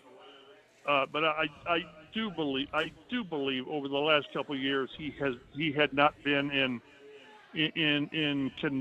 position to make significant changes. He just wasn't. And now with the transition, the daughters are doing things more their way. I don't know how else to read it, and there's probably a better way to explain it than I am. But how else do you read it that, you know, 2 or 3 days after one of the most amazing services I've ever been part of, I'm telling you, and I mean this in the right way, when I die, Edgerrin James is going to be one of my speakers. He's just amazing. But I just think that doing it now, I don't know. There's probably no good time to make changes like this. So you tear the bandage off and go forward. But I hate to see it because I get close to guys as well. And Me too. Don't understand it. I don't understand it. But it's not my position to understand that they didn't call me and ask me. It's their decision. They see what's going on internally. So it's when it's a family business, that family's going to run the business. Yeah, true that. It's Mike Chappell of CBS 4 and Fox 59. You know, I mentioned this game 1 of the NBA Finals later on tonight, and you and I have and lost a lot of mutual friends here since the last time in 25 years. The Pacers had this particular accomplishment, and you know, I was thinking about David Benner, our mutual friend, or Robin Miller, our mutual friend, or you know, Jim Morris, or you know, all the Mel Daniels. You know, I bring up DJ Indiana Jones, all these guys that would be absolutely loving these moments right now that are no longer with us, that I think makes this situation, with the Pacers in the finals even more impactful for us? It's funny because sometimes I stay up late. I'll stay up to 1:30. In the last hour, I've got my Alexa here, and I just have her play songs. I'll sit for an hour, and one of the songs I started listening to, and this is going to date myself. This is back to the ABA days, but it was Dancing Harry, and it was Leo Sayers' Long Tall Glasses. Yes, that's what they played. That's what they played that when they won the game. Yes. Right. And it would have been such a cool thing to win a game and play Leo Sayer and have somebody come out in Dancing Harry's cape. But they really played that after they won. Yeah. They played that after they won Game 6 the other night.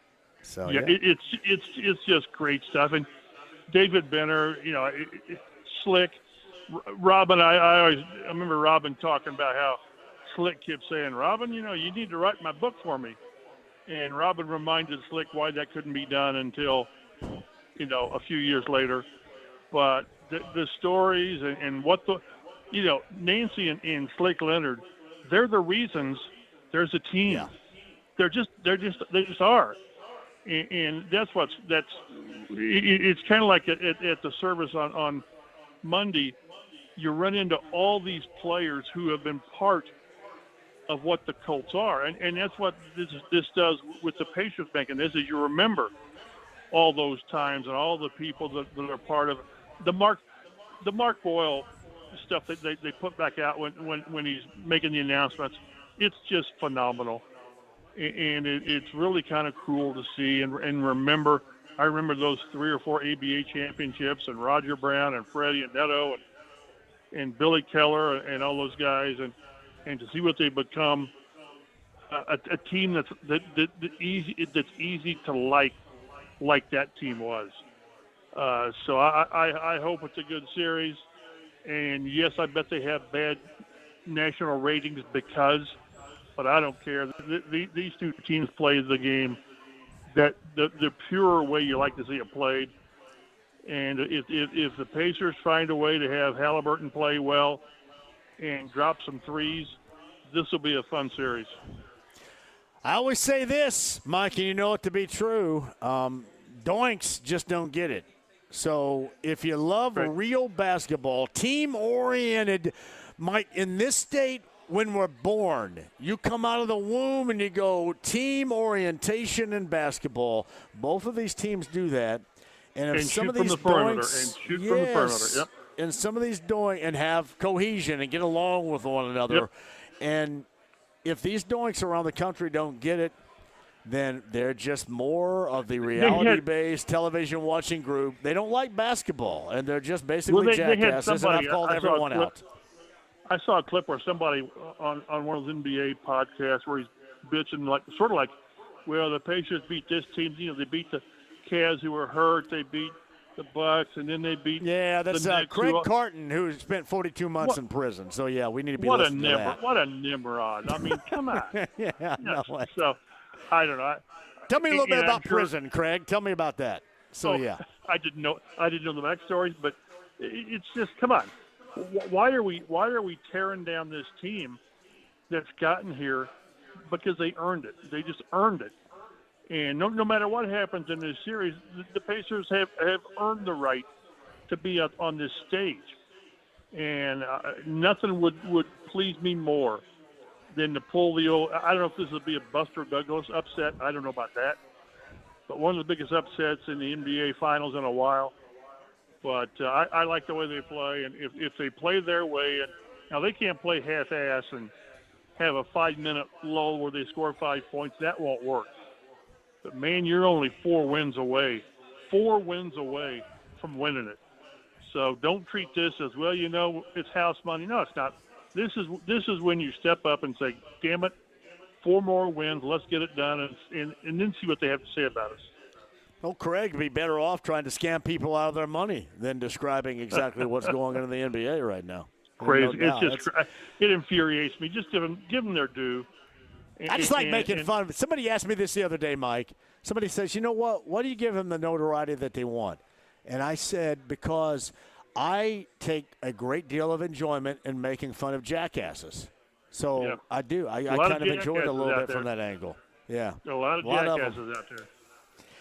Mike, I appreciate you more than you know, and I'm glad to hear, much like me, that the situations are going to upset you a little bit too, because I was incredibly upset earlier today. It reinforces to me, like in whatever I do, keep your head down and give them no reason to get rid of you. Although, from what I understand, in most cases, what's going on out there, no one had a reason to do some of the things they've done. But you keep your head in, do your job, and just hope they forget that you still work for them. Just go about your business.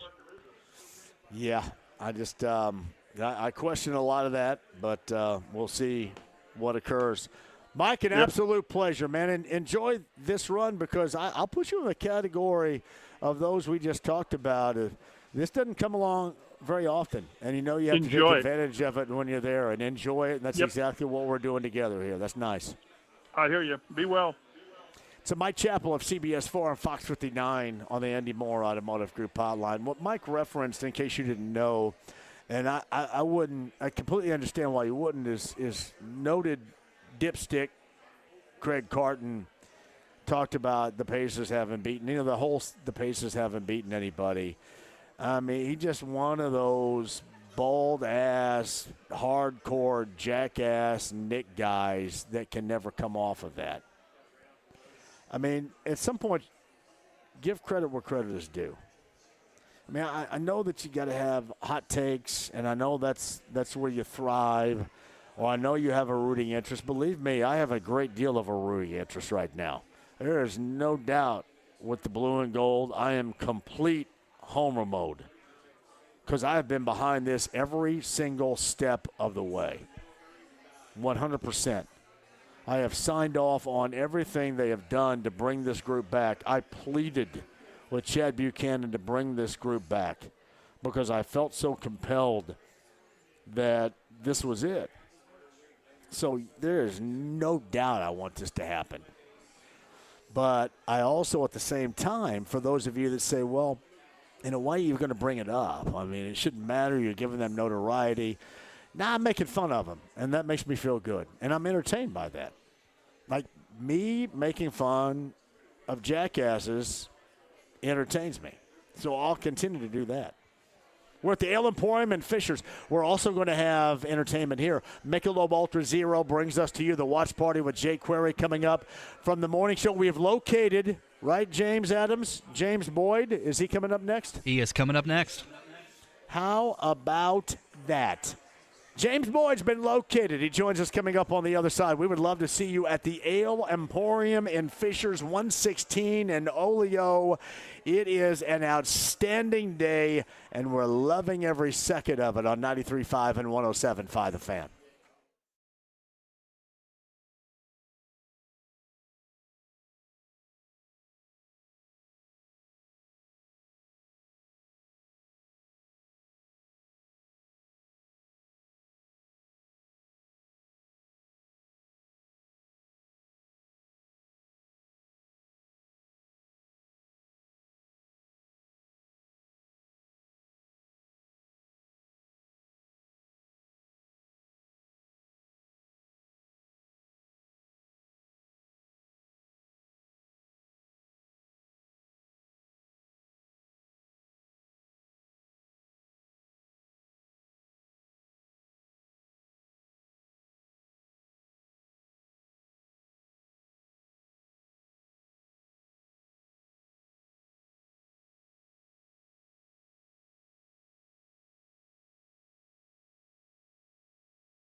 JMV. This will be the high point of my day. It's all downhill from here. 93.5 and 107.5. The Fan. Yeah, we're on the inbound with Jake Query for a Michelob Ultra Zero watch party here at the Ale Emporium. We're in Fishers, 116 and Oleo. Jake's on the way. James Wood in a second. Who's talking to me right here? Patrick Tomlinson. Let me see. Patrick Tomlinson. How you doing, Patrick? Good. What grade are you in? I'm going into 7th grade at St. Simon. Are we a Hooper? Yes. Oh, my man. Big are we Hooper. Hooper? So what do you do the best right now?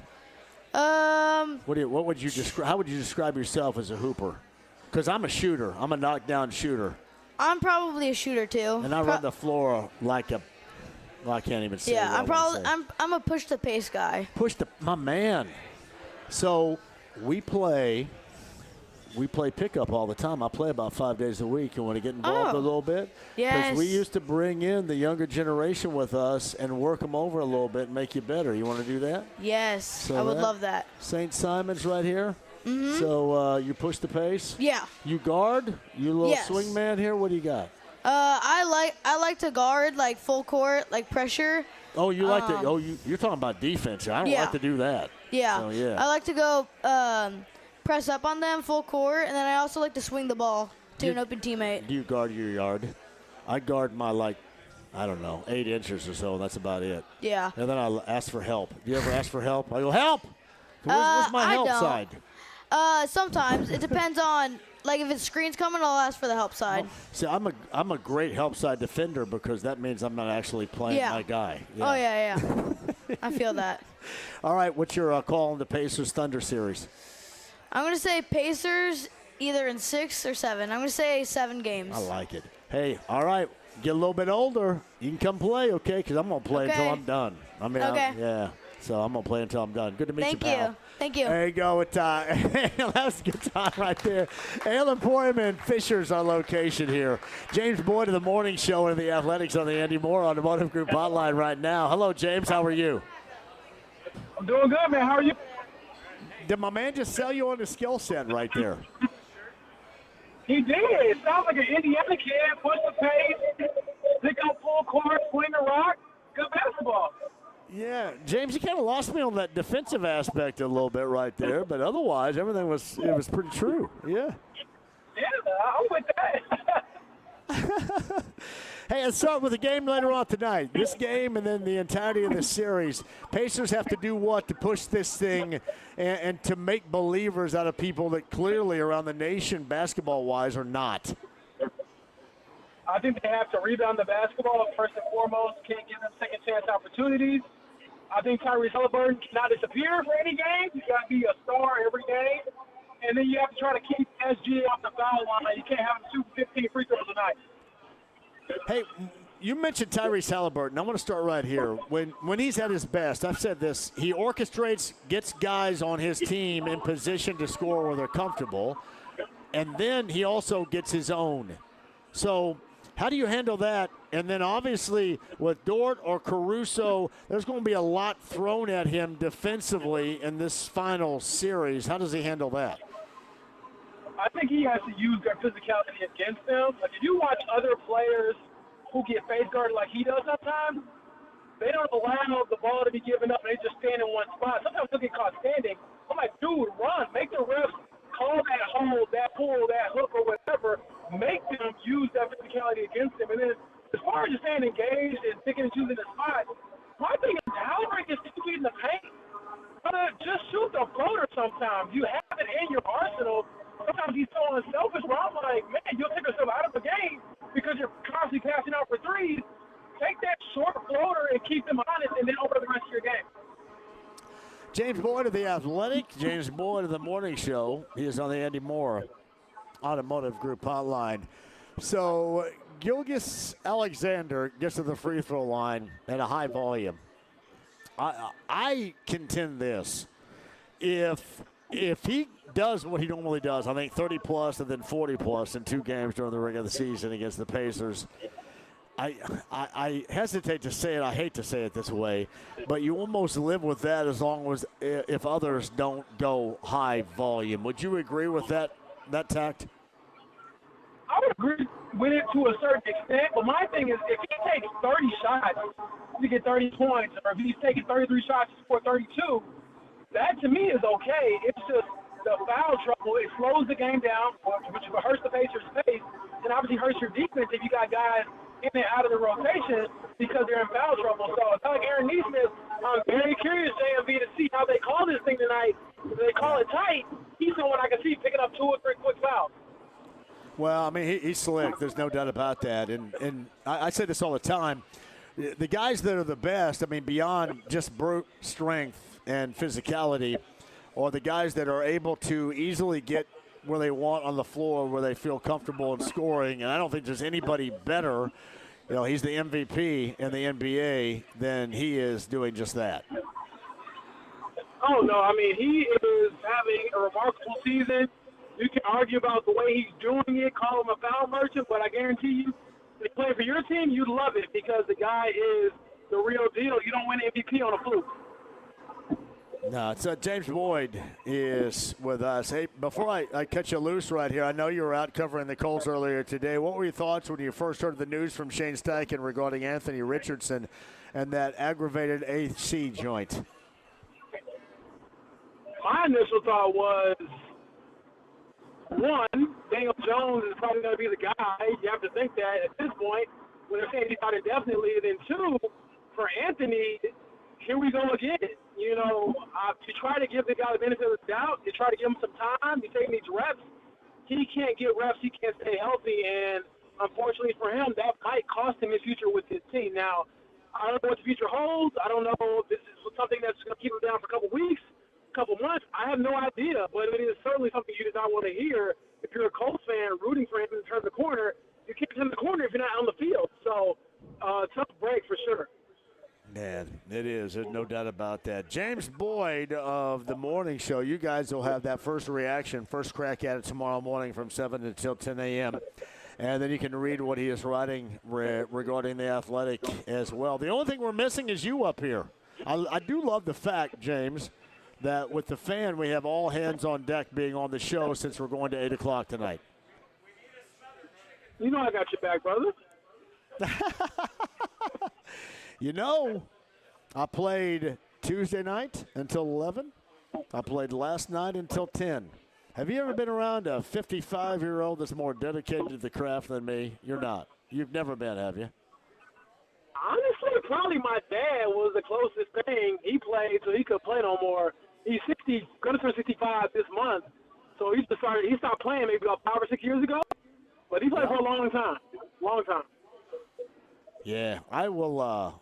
I'll play until I'm done, and I mean like done, dead. So okay. I mean, I'll play. Well, I hope you stick around. I don't want to be done. I want you to be well done. I will be 75 years old, wondering why I didn't knock down a jump shot. I don't know about anybody else. I have such a deeply rooted love for basketball. So clearly I was born and I reside for my life in the right state for that. Absolutely, man. You know, I talk about it. It's hoop therapy. You got to get your mind right, get your body right. You get some shots up, life is good. I feel much better since I'm not fat, too, so that's a lot better. I should have gotten in shape. Hey, I will say this, James. This is something that both you see the Thunder and the Pacers, I think, are going to kind of incite, instigate, whatever. And that is a new level of teams and their players getting into shape because of the pace of play. There have been more than a couple coaches and players mention that when they're ousted now in this postseason about how, you know what, maybe a little bit better shape and a little bit quicker pace is what we want to do. And I think you can look no further than the Thunder and the Pacers for those reasons as to why that's the thought going on here. Absolutely. I look at guys like Aaron Neesmith and T.J. McConnell and Andrew Nembhard. You can't expect those guys to play like that without putting in months, if not years, of conditioning into your body. So people think they're going to show up at training camp and just get in shape enough like that for the season. They're lying to themselves. Those guys put in the work by themselves before training camp, and they're training all year round for this goal right here, which is obviously a dream come true to be in the finals. So James Boyd, you'll catch him on the morning show. It is your first look at 7 a.m. and listen to the recap and the aftermath of Game 1 in Oklahoma City with the Pacers and the Thunder later on tonight, 8:30.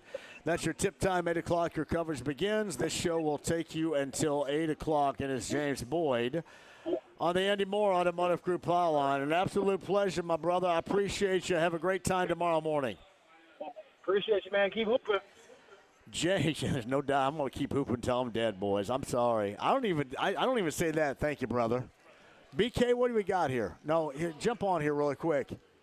Hey, Phelan, come up here just for a second. Make sure BK's hooked up. This is his microphone right there. Yeah, and I'm going to play until I'm done. I don't even feel bad about that either. I love playing.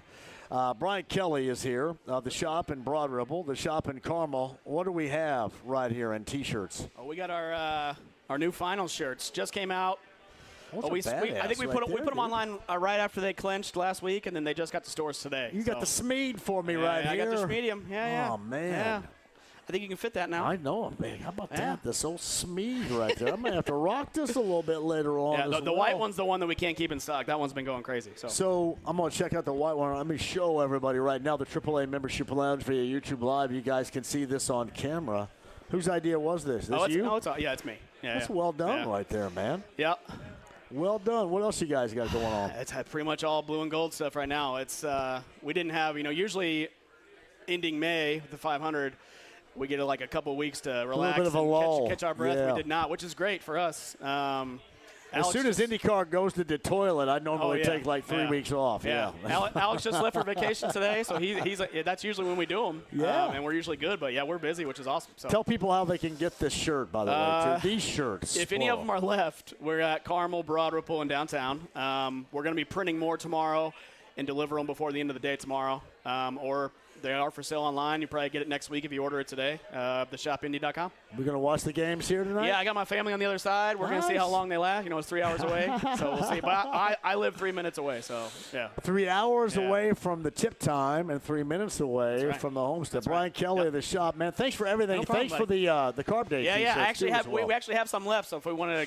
Want to give some away? Yeah, we'll do some. If you have them here right now? I don't have them here right now. If you're going to be somewhere next week, I'll bring them next week. We'll do that. We're going to be like Sunday, Tom's Watch Bar downtown. I think the pub next week, Hyatt House next week. We'll do it there. Sure. We'll do that. Brian Kelly right there, the shop in Broad Ripple and Carmel. The Pacers postseason T-shirts they have for you right here. Let me take a break. We shall return. I also want to give you a chance right now, 50-50 betting and dining. Harrah's Hoosier Park Racing and Casino, that is in Anderson. If you guys are signed up, and certainly you have been, here it is, your Harrah's Hoosier Park race of the day.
With JMV. Get him a body bag! Yeah! All right. 93.5 and 107.5. The Fan. Now your Harris Hoosier Park race of the day, 50-50 betting and dining. From Harris Hoosier Park Racing and Casino in Anderson, the winner in just a second. But how about this? Dispatch tickets, John Butler and Dispatch. That be coming up later on this month, Everwise Amphitheater downtown. Number 9 at 239-1070. I know that's like navigational skills right there, my brother. Number 9 is going to go to that on us. Thank you, Live Nation, too. Tim Martin was the winner of the Harris Hoosier Park race of the day. Woodside. What the hell is this called here, James? I swear. Is it Woodside is? I almost said that wrong. That wouldn't sound right on the air. Woodside is. Cool.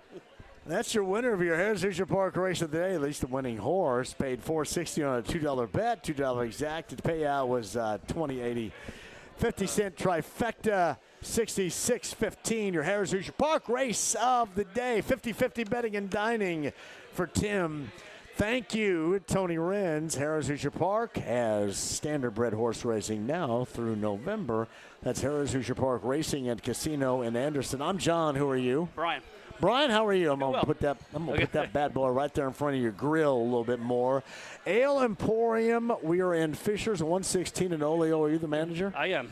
So what about these Tadanaki wings? Tadanaki. So, Todd's one of our staples. He's been a bartender here since we've opened. Exactly. He's been here 7+ years, so he kind of came up with a combination. I talk it up all the time. I tell Scott that before, too. I told Scott about it, and I said, I talk about the Tadanakis all the time. And I wanted to make sure that it just wasn't like urban legend. That's real. So people that don't know what the Tadanaki sauce is, which is our 3 Mile Island sauce. So what we'll do is we'll put that on the wing, then we'll grill the wings, and then we'll retoss those wings in teriyaki garlic. Yes. And since Todd came up with that idea, we call them the Tadanakis. You have an incredible staff. Well, thank you. We were very fortunate. What a bunch of awesome people right there. So it's going to be a great night, is it not? Oh, yeah, for sure. We're NBA excited. Finals. You know what I mean? Tell people out there, I've been telling them, too, we got Michelob Ultra Zero that is bringing us to you for the watch party as well. But great location, TVs everywhere, and nothing but the Pacers and NBA Finals tonight. We have 70+ flat screen TVs all over the place. Pretty much every single one will be on the Pacers game tonight. We're excited because it's the first Finals game that we've had, since we've been open, so we just need, hopefully we can take one out of 2 in Oklahoma. Now, how far back does the original location? 1982. So, yeah, it is a precursor to it. But, for you guys and down near me in Greenwood, this is like the first opportunity to take a shot at something legitimate right here. Yeah, with a local team like this. It is. So pretty amazing right there. Besides the Tadanakis and the Hermanakis, what else on the menu that people love, which is fantastic. We do have pizza.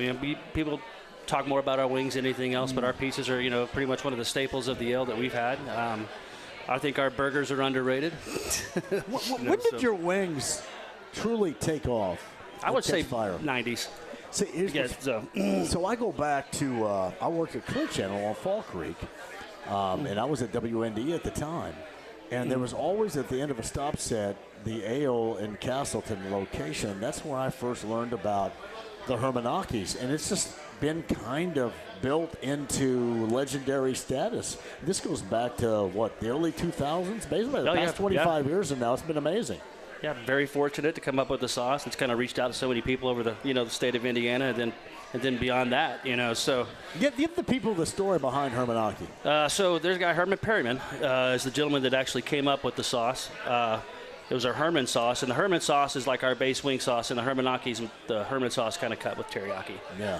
So what we do is we have that sauce, and it's not like a dry rub. Sometimes people confuse it with the dry rub, but what we'll do is we'll fry the wings, then we'll put the sauce on the wings, and then the wings go onto the grill. Then from the grill, they go onto the plate. So I'm Mr. Diet right here, or at least a program.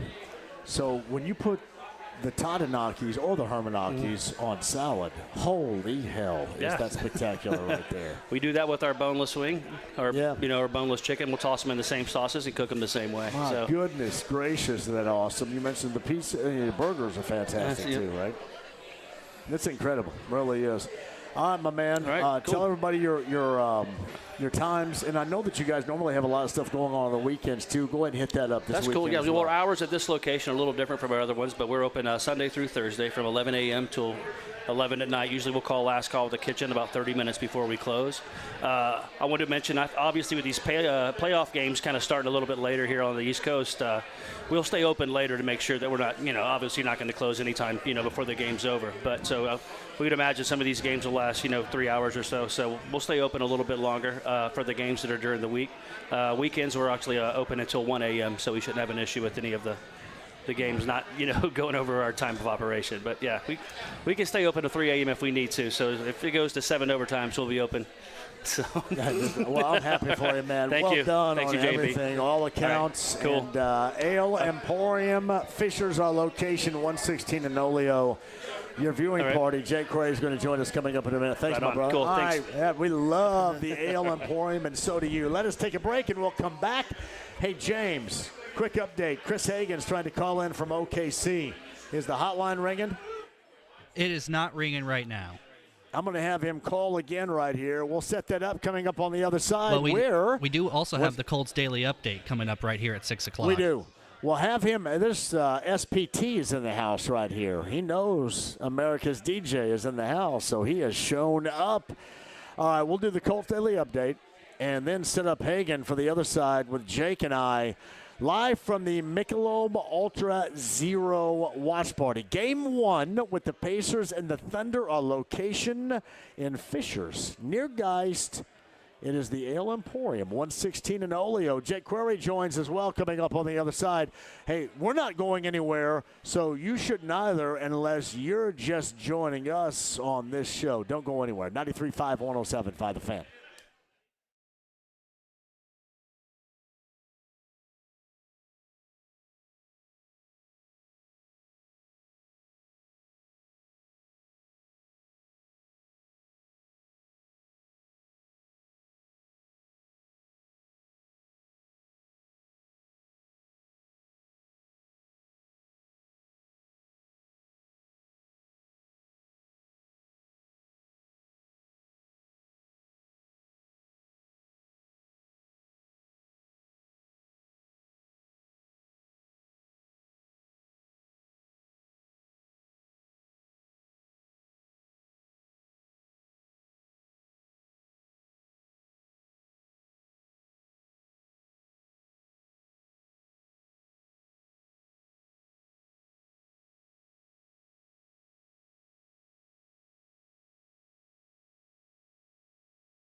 The Ride with JMV. Give me my theme music.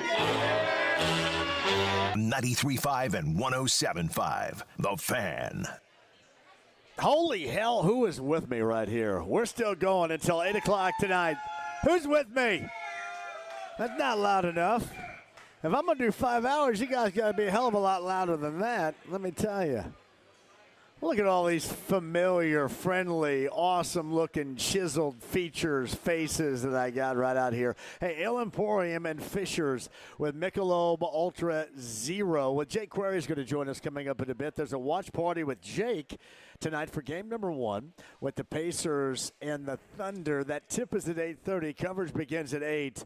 So we're going to stay on here and yip-yap until 8 o'clock because that's what we want to do. And if you guys got a problem with it, then you know what you can do with your problem. We're going to do that until that point and time and have a blast. I will also tell you this. We've got room for calls.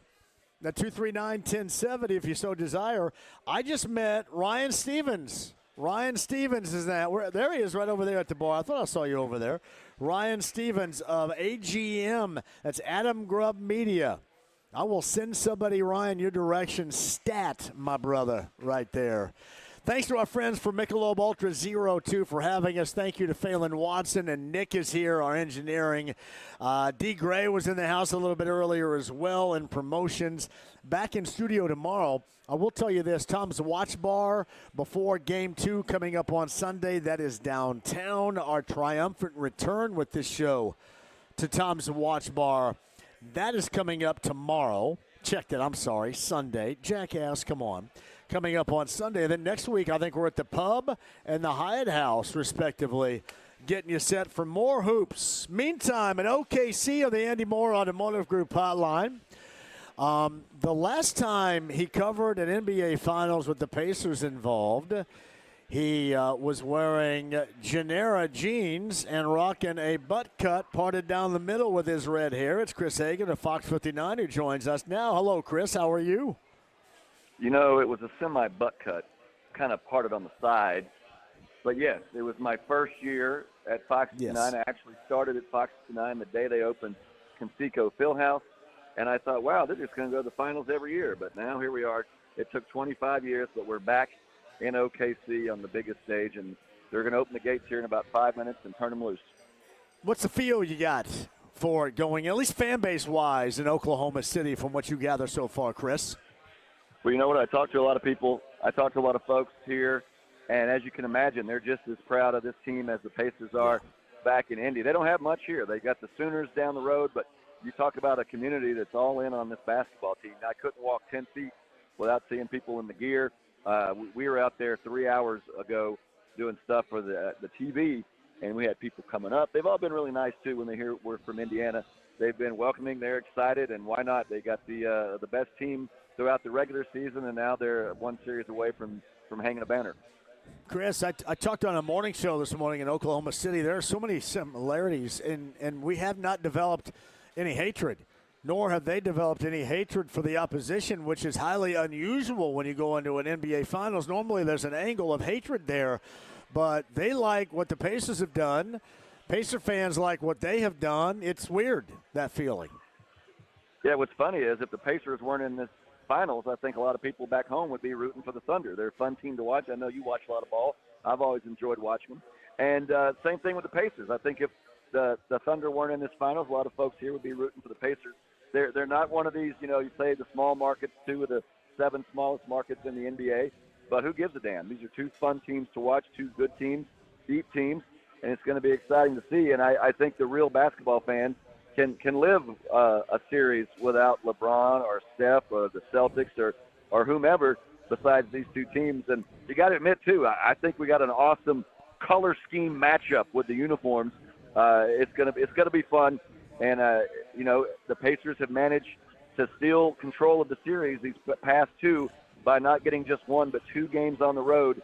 It'll be tough here tonight. They're 43-7 at home in this building, 8-1 in the playoffs.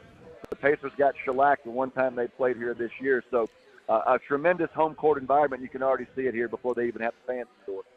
Yeah, Chris, I've mentioned this before, too, when they took that shellacking that you referenced back on March 29th of the regular season. We were kind of preoccupied with Purdue and Houston in the regional semifinals at Lucas Oil Stadium. Meantime, the Pacers were taking it in a big way, and that was also without Chet Holmgren, as both of the regular season matchups against the Thunder was. Yeah, that's when you think about how teams change. When you talk about games that happen, when the Pacers lost at home back in December, like this, you don't look at those results as much. But when you think about a team that beat you without one of their key weapons, that can raise some eyebrows. But I think if you look at the numbers from when the calendar turned to 2025, these two teams have been the best. They've had the best records, obviously, in the playoffs, both of them 12-4. So it'll be intriguing to see both teams relatively at full strength. Obviously, you got the MVP on the other side, but I think the Pacers proved to be deeper, although I think the Thunder have like 7 guys averaging in double figures. They both put up a lot of points. It may come down to as exciting as these offenses will be, and even when they give up points, they take the ball out of the net and run the other way. Who can string together some stops when it matters the most? Hey, so Chris Hagan of Fox 59's in Oklahoma City. Jeff Rickard of the Morning Show coming up at the bottom of the hour. Chris is on the Andy Moore Automotive Group hotline. Ale Emporium. We are in Fishers with Michelob Ultra Zero, bringing a watch party with Jake Query, who joins us now. Jake, Chris Hagan on the other end here. Welcome to the show, my brother. It is always it's always weird to talk to Chris when it's not 2 a.m. That's usually when he and I are solving the world's problems. What are you guys at a casino or something? Or what? That's right. We're both nocturnal, but it's great to be here. Look forward to having everybody come out. Mick Ultra Zero will be here. I'm sure they'll have plenty of samples. We got all kinds of Mick Ultra swag here. And 7 o'clock we get underway, and then we watch it, right? I think I've sampled about 8 already. Fair enough. Hey, I think, nothing wrong with that, right? So I'm excited about it. I think that Jake and I's phone calls at 2 a.m. are probably more entertaining than both of your radio shows. True. Definitely true, right? Hey, Chris, I was going to ask you this. What do you think the possibility is that you see OKC going a little bit more small, which means maybe not so much Isaiah Hartenstein going a little bit smaller and the Pacers doing the same thing, and maybe more Obi at times than we see Miles? Is that in the cards maybe? Well, I do know this. I don't know that they'll deviate much to start, but I know that Carlisle has been great with in-game adjustments and adjustments from game to game. So this will definitely be a tone setter. And as we said, what works, what doesn't, and you have to move on. And we've seen with the Pacers and in the playoffs in general some wild point swings in games. You'll see a team get cooked by 25 and then come out and win the next game by 20. So it will be about realizing it's a long series, what works, what doesn't. I've been impressed with Carlisle. I mean, I talked about being, in the locker room 25 years ago when the Pacers in the finals. But don't forget Rick Carlisle was there as well as an assistant coach. He had a lot more hair then. But yeah, he's been through all the battles. He's won a series when nobody thought his team could win an NBA Finals. So I look to see, even from the first quarter, from the first half to the second, what adjustments have been made by both coaches. But it is amazing, something that Jake and I talk about, how time flies. You don't realize it when you look back that it's 25 years before the community has enjoyed their team making it all the way to the biggest stage. And that series where they lost to the Lakers in 6, I mean, 3 of their 4 losses were, single-digit games. The Pacers could have easily have had won that. So it was a very competitive 6-game series, and I'm hopeful for the fans that this one lives up to the billing as well.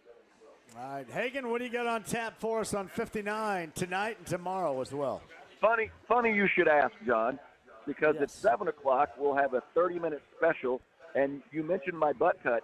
If you tune in at about the 7:14 mark, you'll see Eric Ritchie and I live, well, not live at the time, outside of Staples Center.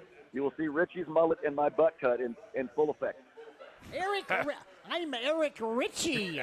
Eric Ritchie with Chris Hagan. Eric had a very unique sounding voice, but here you are 25 years later and you still remember. So that's something. Hey, Chris, you remember when Eric Ritchie went down? Eric Ritchie, he's a huge Purdue football fan, went down to cover the Alamo Bowl, and Purdue won, and he ran out on the field and kissed Joe Tiller. As an impartial member of the media, he kissed head coach Joe Tiller. And you know what? Years later, he would say it. He would tell me about it, and I couldn't tell if he was proud or ashamed. But yeah, I know, it's awesome. Hagen's got you covered on 59 later on tonight, and certainly during the time between now and Sunday, and then on Sunday with the Pacers in the finals against the Thunder. Chris Hagen of Fox 59 on the Andy Moore Automotive Group hotline. Hey, Chris, I appreciate it. Enjoy the game. All right, gates are open. Let's get busy. Talk to you later.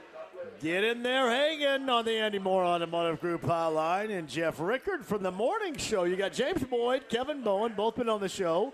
So we had to make sure we get Jeff Rickard on here as well, along with Jay Query, JMV, Ale Emporium, and Fishers with Michelob Ultra Zero. And Jeff Rickard's on the Andy Moore Automotive Group hotline. Hello, Jeff. How are you? That sounds like a fan grand slam to me. You got everybody across the plate today.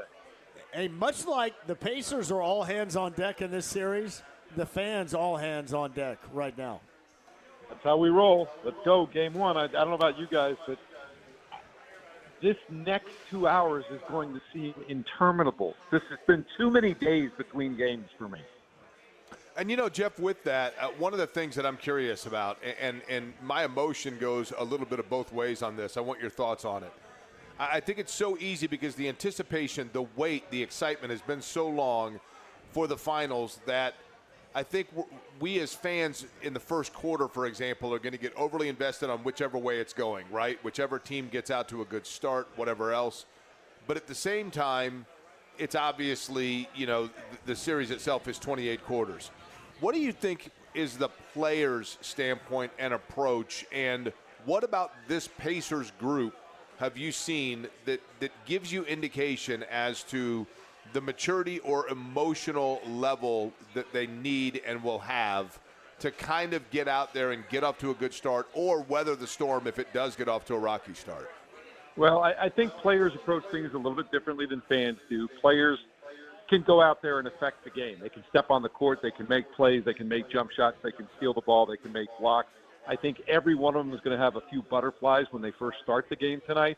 But that usually settles down pretty quickly, and they just start playing basketball. And I think one of the things that's great about this team is what they have developed and what they have done over the last 4 months is going to serve them well. They believe in themselves. They've been in so many tight spots, and they've overcome so many impossible moments dating all the way back to, and I almost wonder, Jake, I'll ask this back to you guys, do you think a lot of this run was born in the Halliburton 4-point play at home against Milwaukee back in a few months ago? Because it kind of feels like, yes, they've been playing really well since the first of the year and really since the second part of December, but it felt like at that moment this team started to feel like, hey, there's a little bit of magic here.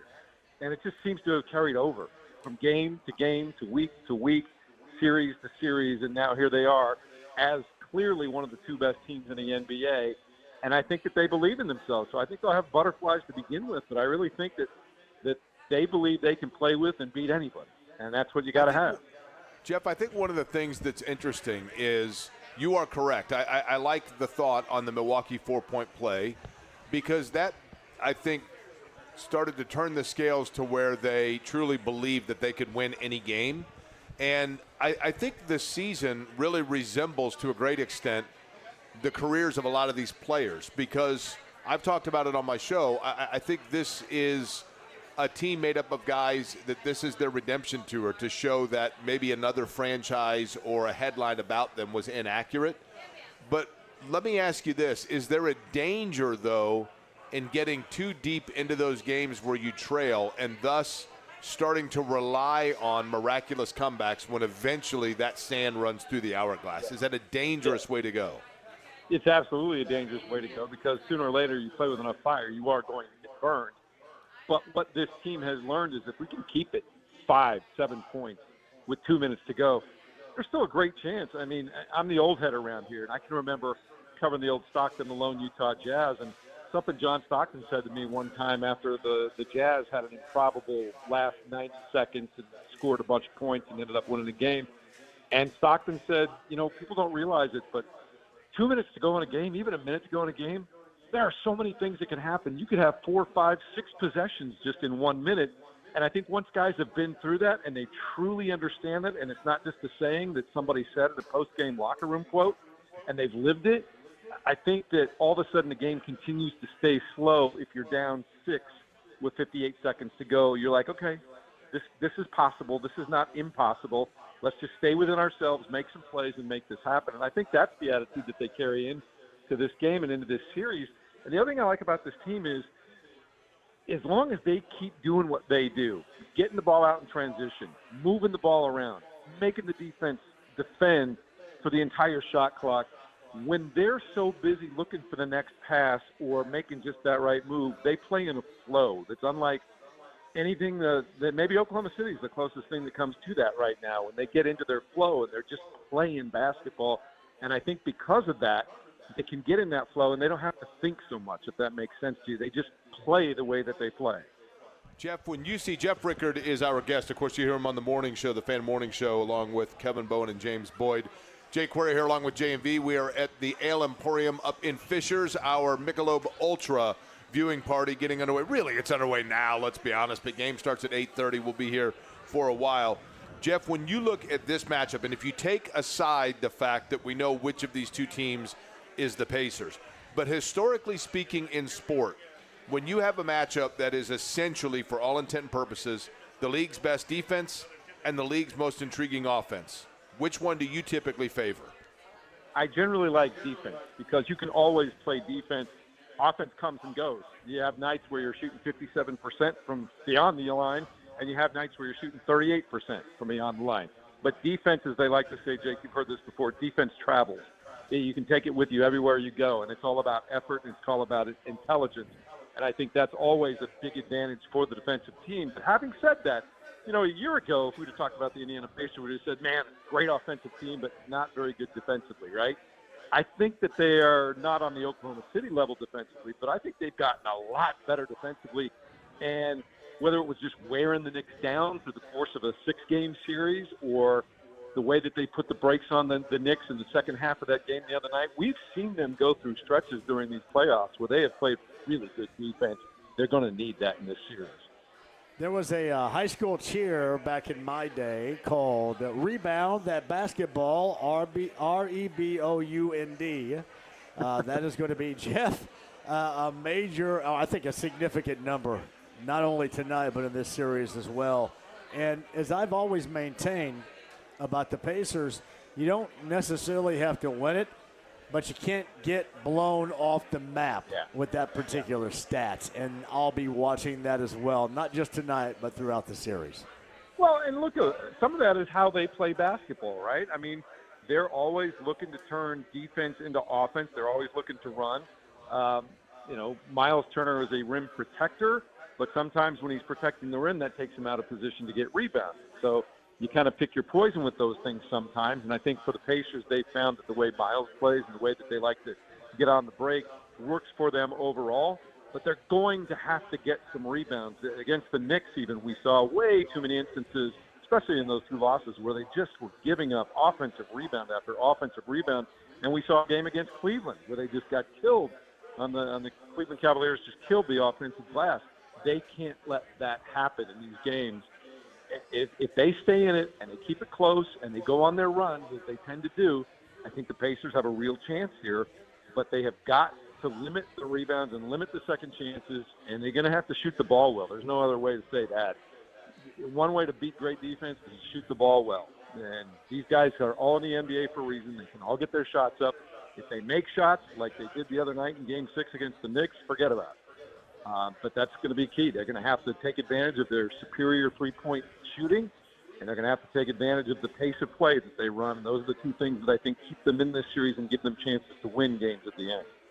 You're going to hear about it first tomorrow morning at 7 a.m. with the trio of Kevin Bowen, James Boyd, and who we're talking to right now, Jeff Rickard. The Fan Morning Show, and Jeff's on the Andy Moore Automotive Group hotline. Jeff, I appreciate it.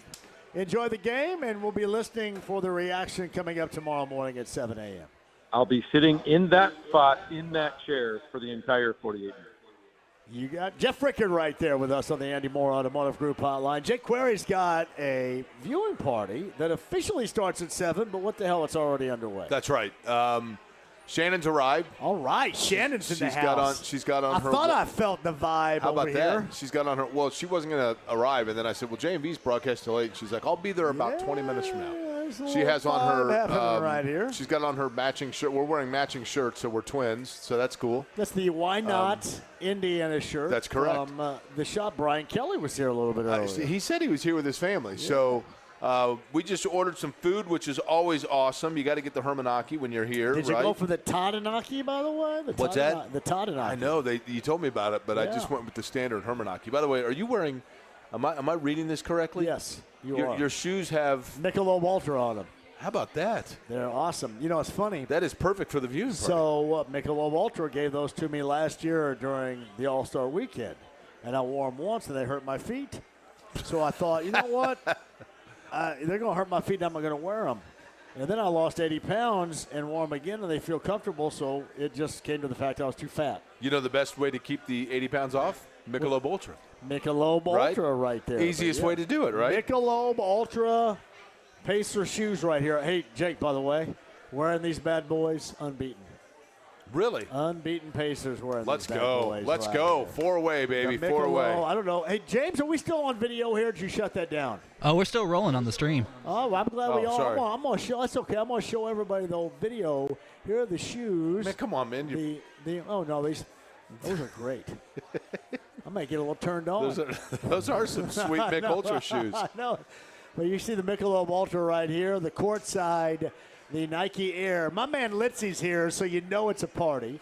Jake and I will return coming up on the other side, live from the Ale Emporium. We are in Fisher's. Michelob Ultra Zero brings us to you the watch party. Game 1, the Pacers and the Thunder. What a great group, what a great crowd, what a great staff, and incredible food, and obviously the Michelob Ultra Zero. We're back with you coming up on the other side.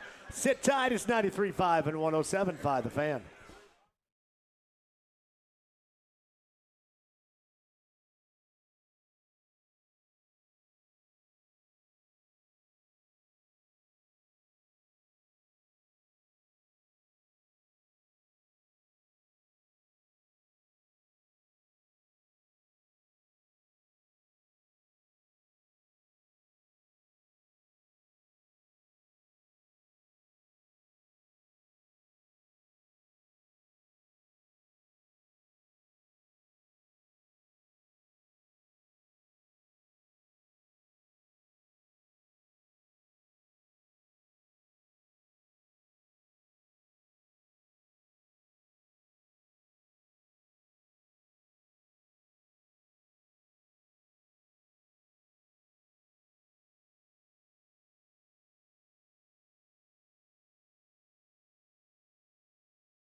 JMV. Remember, mum is the word. Certainly, but Mum. 93.5 and 107.5. The Fan. Let me tell you this. Brought to you by Michelob Ultra Zero. We're at the Ale Emporium in Fishers, 116 in Oleo. This is the best-looking crowd I've ever seen in my life. Like, I feel like I want to leave because there are so many good-looking people here, and I, like, ugly up everything. I feel so bad about that. But, man, what a gorgeous-looking group. We've got Michelob Ultra Zero. We got the Hermanakis. We got the Tadanakis. And we've got NBA Finals game number 1 later on tonight with a watch party featuring our good friend Jake Query, who's over there with the lovely Shannon enjoying dinner. The watch party brought to you by Michelob Ultra, everybody. It starts officially at 7. However, I think it's already started right now. So I've got time for your calls. Maybe we rack some stuff at the 7 o'clock hour. I'm not sure. Pacers GM Chad Buchanan joined me a couple of days ago. We've got that. The voice of the Thunder, Matt Pinto, was on yesterday. One of my favorite players of the 1980s, Michael Cage, is the analyst for the Thunder, also was on the show yesterday. All options for us, as would be 239-1070, with your live, local, and late-breaking thoughts on tonight's game number 1. 8:30 is tip time. 8 o'clock, your coverage begins right after us, right here on The Fan. Meantime, 239-1070, Dan is up next on this show today. Hello, Dan. How are you? Hey, JMV, I'm good. I'm the Dan that met you down at the Slipper Noodle last time you were down there. I showed you that guitar that it. How drunk was I? Was I too drunk? I'm trying to think. In fact, was I not drunk? Was I sober? Yeah, I mean, you carried my guitar out to my car and the rest of that. You were super nice. I do. I was incredibly sober at that moment right there, Dan. Well, good, buddy. It's good to hear from you again, man. How are you?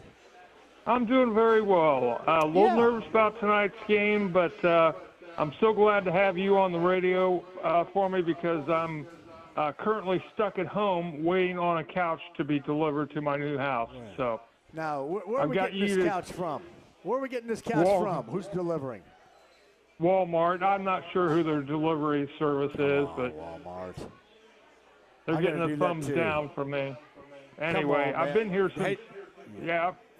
You're waiting on that. Hey, Dan, I need a new couch too, so I need one delivered myself, brother. Let me tell you. Right on. Well, better luck to you than my. I've been here, like I said, since noon. But I'm hanging in there thanks to you. Keep me entertained, and I'll be ready all the way up until game time. So. My brother. Well, get that couch, relax, and I think it's probably, instead of nervous, you're a little bit more anxious because this hasn't happened in 25 years, and there's a reason behind that anxiousness. So, man, soak it up, have a hell of a time, and check back in with us after game number 1 and after that couch is delivered, okay? Will do. Thanks, JMV. Have a good day. Dan, you got that right. Dan's waiting on a couch. Jerome's at 239-1070 right now. Jerome, hello? Hey, my man, how's it going? Could be better. I'm at the Ale Emporium in Fishers right now. Great food, awesome-looking people, fantastic game number 1 tonight. What else, Jerome, could I ask for? Hey, man, I'm glad you threw back the nostalgia, man. Let me tell you something. There's levels to this, man. Before you got a Huffy Thunder Road, brother, you had to have a big wheel in the green machine, and you had to get them from Children's Palace. Damn right. Children's Palace on 38th Street back in the day was the place to go. Now I think it's, what is it, like Indiana Math and Science School or something like that now? Something like that. That's actually what it is now, man. They don't remember that back in the day. My other question, a couple for you real quick. Number 1, I think the Pacers are going to beat the OKC, and I'm not saying this to try to be a homer. I just think that when you look at this team evolving, I don't think OKC has seen a team that's going to go to another level of chippiness, physicality like we play in the East, or just outright grittiness. I think the Pacers are going to be like, by any means necessary. I don't care if we win 50-52. I think Rick has been there before. He's had the ups and downs with these Indiana Pacers teams. He's going to have them prepared to play. I also think that at the end of the day, I think the Pacers win in 6. And one more thing I want to say is, shout out to Mike Epps, man, for bringing back the legendary Dust Bowl this weekend at Washington Park in Indianapolis. You know, I Did he hear really about bring that back? I did not. Did he bring back the Dust Bowl? It's this weekend in Washington Park. And if you want those old school ballers, you know. Let me tell you something else, JMV, just so you know. We know you can hoop, but let me tell you this. The national champions of the ages 40, 50, 55, and 65 years old are from Indianapolis, Indiana. Well, you know, I don't know why I'm not a part of that group either, because I'm an ass whipper. I whipped ass let me last tell you night, something, too. man. JMV, I got a 62-year-old man that's 5'10" that will still dunk the basketball on you. Fact. That's beautiful. That is beautiful. Hey, listen, I have, Jerome, such a great deal of admiration for that. You keep on keeping on until something happens to which you can. That's exactly the path I'm taking right here. I'm not stopping until something happens that stops me. I'm not doing it on my own. JMV, for 75-year-olds, they're playing full-court basketball. 75-year-olds. Love it, brother. I love it. Adam 'cause I'm gonna Soen, be man. right Come there. check it out, man. National champion. Jerome, thanks for the call. Enjoy the game. Ale Emporium Fishers. James says, take a break. We shall. Jake Query rejoins us. The viewing party coming up here at 7 o'clock. Tip time 8:30. 8 o'clock coverage begins here on The Fan. A full hour to get you into NBA Finals game number 1. Pacers and the Thunder. Do not go anywhere. Ale Emporium and Fishers Michelob Ultra Zero brings us to you. It's 93.5, 107.5 The Fan.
Rascal Flats guy. Got a cool soul patch. He does, and a buttery smooth voice. Oh, yeah. 93.5 and 107.5, The Fan. Hey, we're back. Crank it up right here, James. Earth, wind, and fire. Phelan Watson's the engineer on site here. Shout out to Chris. Chris Hammer's in the house. David Gray a little bit earlier. I know Nick was here as well. Do some live mic conversations. Jay Query, JMV here. Ale Emporium, Fishers, Michelob Ultra Zero brings us to you the watch party that is officially underway. Game 1 of the NBA Finals tips at 8:30. We take you to the coverage here with the Pacers Radio Network coming up at 8 o'clock. I'm proud of Jake Query because he is rocking cottage cheese right there, I love baby. cottage cheese, man. Love it. Hey, we want to do some live mic stuff and some calls at 239-1070. Jonah, hey, Phelan, can you help out Jonah right here? Jonah, go ahead and pick that up. Mic yourself up, and we'll get a live mic question with Jonah, formerly of Arizona, who knows both Jake and I right here. That's Hello, right. Jonah. Jonah's been a long time loyal listener and now back full-time Hoosier, which we love. And he's got his Pacers shirt on, man. You're ready to go, Jonah. Oh, absolutely. I'm ready to go. You know, living in Arizona for 8 years but always, living in Arizona before that. It's awesome. And did you ever see a Gila monster live? I did not, actually. I never saw a rattlesnake. Not a scorpion either? I saw a couple scorpions, but that's about it. Now, I was going to say scorpions. Hold on. Wait a minute. Hold on a second. Shannon's like she's leaving. Jonah. My concentration has been broken. Look at this. See, look. I'm getting self-conscious here. Right here. Hey, oh, my goodness. My concentration. Hold on. Shannon, let's get a picture of Shannon's shirt here. Lord, yes. Hold on. Man. Hey, did Jake outkick his coverage right here or what? What's that? You outkick your coverage like crazy right there, brother. Let me tell you. All right, hold on. Shannon's leaving. Bye, Shannon. The awesome Shannon. All right, hey, we got to get to Chris Denari in just a second. Jonah, go ahead with your question right here. Oh, I was just going to say thank you for doing all this and just giving me all the information I need. When I was in Arizona, I had to go live on YouTube to listen to you guys, and just thank you so much. And I finally get to meet you, Jake, as well, and that's been awesome. You guys haven't met before? No, you and I have. Oh, I know. You guys haven't? No, we haven't. What? Jonah, I appreciated, when you were living out in Arizona, I appreciated the fact that, you still utilized radio to kind of be your link to home to an extent. Yeah. And I appreciate that a great deal because you know how much I love Indiana. So to be able to do that for you was great. I loved your loyalty to it. And, I'm happy you're back home, man. It's good to have you back home. Now you're going to regret it in the wintertime, but, but we're happy to have you here, right? Yeah. And it's a pick your poison because even the heat in Arizona, it was just too hot in the summertime. And I'm the insulator, as you can see. So I brought the heat.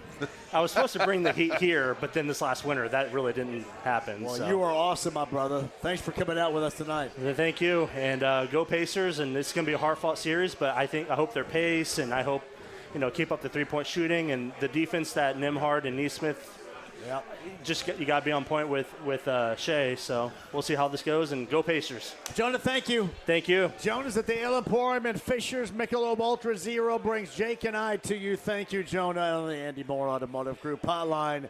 The voice of the Pacers. He is in Oklahoma City with staff members of Pacers Sports and Entertainment for Game 1.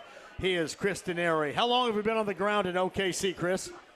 Probably been on the ground less than an hour. It was a quick bus ride to the Paycom Center, and then I had to walk across the street to the Omni to pick up my media credentials. So I've got that. I'm now in the media area, and let me tell you, there are a lot of people here. I mean, you think about, going through the first round, the second round, the third round, and, there's media around, but not like this. This is the world stage, and it's awesome. I know we've experienced a Super Bowl with the Colts, and, this is similar from the standpoint the amount of media that are here. So I'm going to go out courtside here shortly.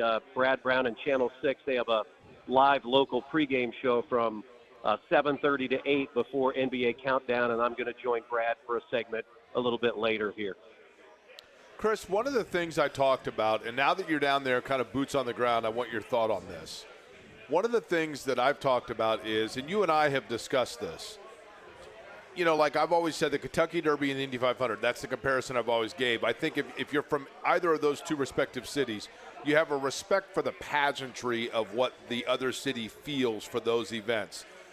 I think personally this finals, even though for the next 2 weeks we're not going to like Oklahoma City at all, or we're not going to like that team, I think there's a feeling of market and of media covering the teams of a reciprocal respect of the smaller market team that has done this organically and the right way through good scouting and good chemistry. And there really is an appreciation for what each franchise has done. Do you sense at all that that is the feeling in Oklahoma City about the Indiana Pacers?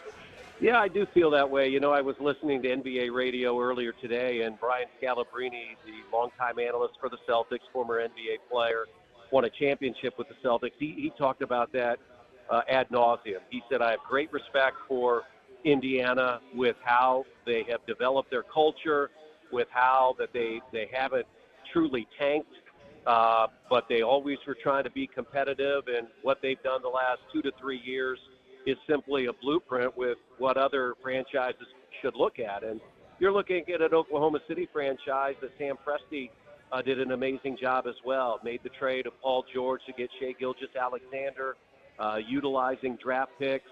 You know, this is a franchise that was in the NBA finals a number of years ago with Durant, Westbrook, and Harden. So I do think they are the poster children for what the NBA can become, that you don't have to have a roster ladled with, you know, a big three or a big four, and then you can't fill out the rest of your roster with, you know, the players that you would want. I mean, you look at Indiana, they've got 2 All-Stars in Tyrese Halliburton and Pascal Siakam, and then they have a number of other players that are high-level players, whether they're in the starting lineup or off the bench. So I think there's great respect, Jake, as you said, for what these two franchises have done.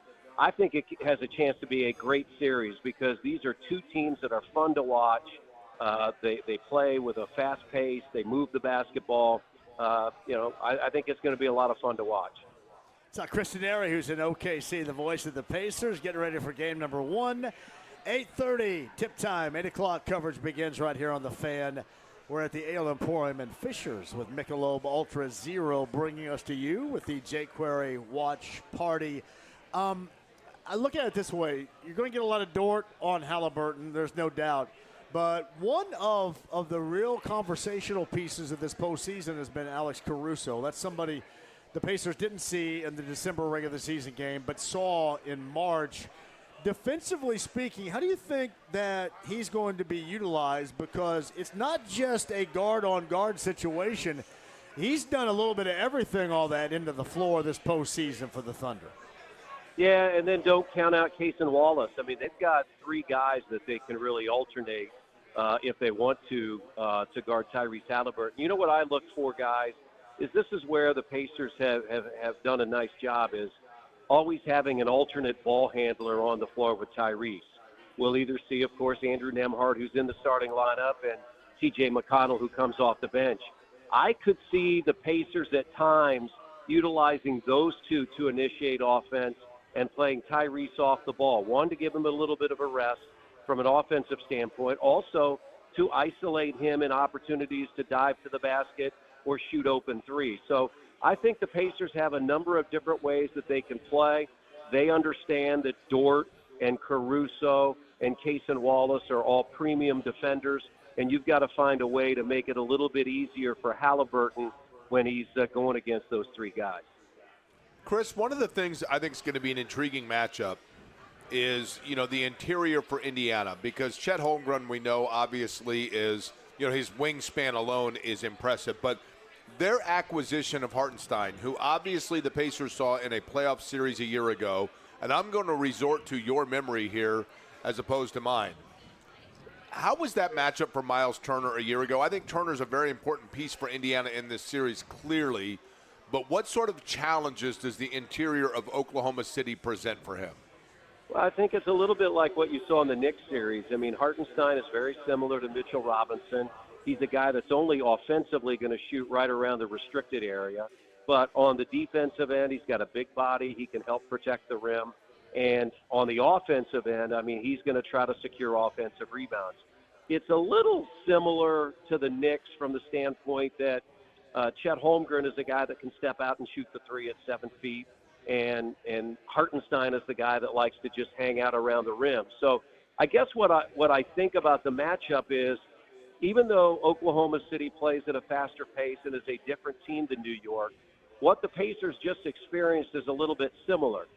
Shai Gilgeous-Alexander is a guy like Jalen Brunson who's going to try to get to the rim, score, or draw the foul, has the ability to shoot the three but doesn't rely on that. And then you have Holmgren and Hartenstein that are a little bit similar to Robinson and Karl Anthony Towns. So I think the experience that the Pacers had in the last series a little bit helps them for what they're about to see tonight. It's Chris Denari. He's in OKC. He joins us now. I've asked this to everybody else that's joined us today. Give me an absolute. And I call it turning over the basketball because now everybody calls turnovers live ball turnovers. And OKC absolutely buries you in those situations. So I start with the Pacers taking care of the ball, which they have not had an issue with whatsoever, as being the thing you absolutely have to do against OKC. What is it to you? What stands out to you? An absolute blue and gold, performance-wise, what they have to do to end up not winning, but just sustaining and remaining in this battle throughout. Well, I'll go there with you. I mean, they averaged, 20-plus points off turnovers, 23, and you're right. Live ball turnovers are a killer, and in some regards, you'd be better off throwing it into the fourth row, or as Rick Carlisle would say, to the no smoking sign, than you would be allowing that live ball to be on the floor. Because when it's on the floor, that's going to give this transition team an ability to get up and down the floor. And you want to make them score against you in the half court, similar to what Indiana wants to do. These are two very similar teams. I've said that you've got to limit your turnovers. The Pacers usually have done a good job of that. And you've got to manage the glass. You don't necessarily have to win the rebound battle, but you can't let it be 10, 15, 18 rebound advantage for Oklahoma City. So I look at those two things. And then the other thing, you got to continue to move the ball on the offensive end. Now, we know that's one of Indiana's great strengths. You can't get bogged down in the half court against this Oklahoma City defense, because if you do, they will eat you up. Chris, you know what's funny? And I guess I'm going to tee you up here, but I was thinking about this on the way in, and I heard John talking about this team. You know, there have been Pacer teams that we have rooted for in the past that we loved them because the jersey said Pacers. But this particular team, it's not even that the jersey says Pacers that I love them, because I love each of these guys. I mean, not literally, but like individually. I just think they're all great stories. I'm not around them 24/7. We don't know these guys truly away from the court. But seemingly, if you look at the history of the NBA Indiana Pacers, they've had very good rosters. But this one feels like a roster that is the greatest collection of good people that we have seen. You're around it as much as anybody. Tell me if I'm wrong. You're 100% on the nose. I was quoted in an article today that Zach Kiefer wrote about Indiana basketball and what it means. And that's what I said. I said, I've done this 19 years as the voice of the Pacers. I've been around really good fever teams. You know, I was the voice of Butler for a long time. And I've been around a lot of great locker rooms and great groups. But this is the best. And to your point, it's not just 1 and 2 or 3 or 5 guys. It's 18 guys. It's the 15 that are on the roster. It's the 3 two-way players. There's a connection or a connectivity that this group has. And you have to give a lot of credit to Kevin Pritchard, Chad Buchanan, and the staff for identifying those types of players, and then Rick Carlisle pulling it out.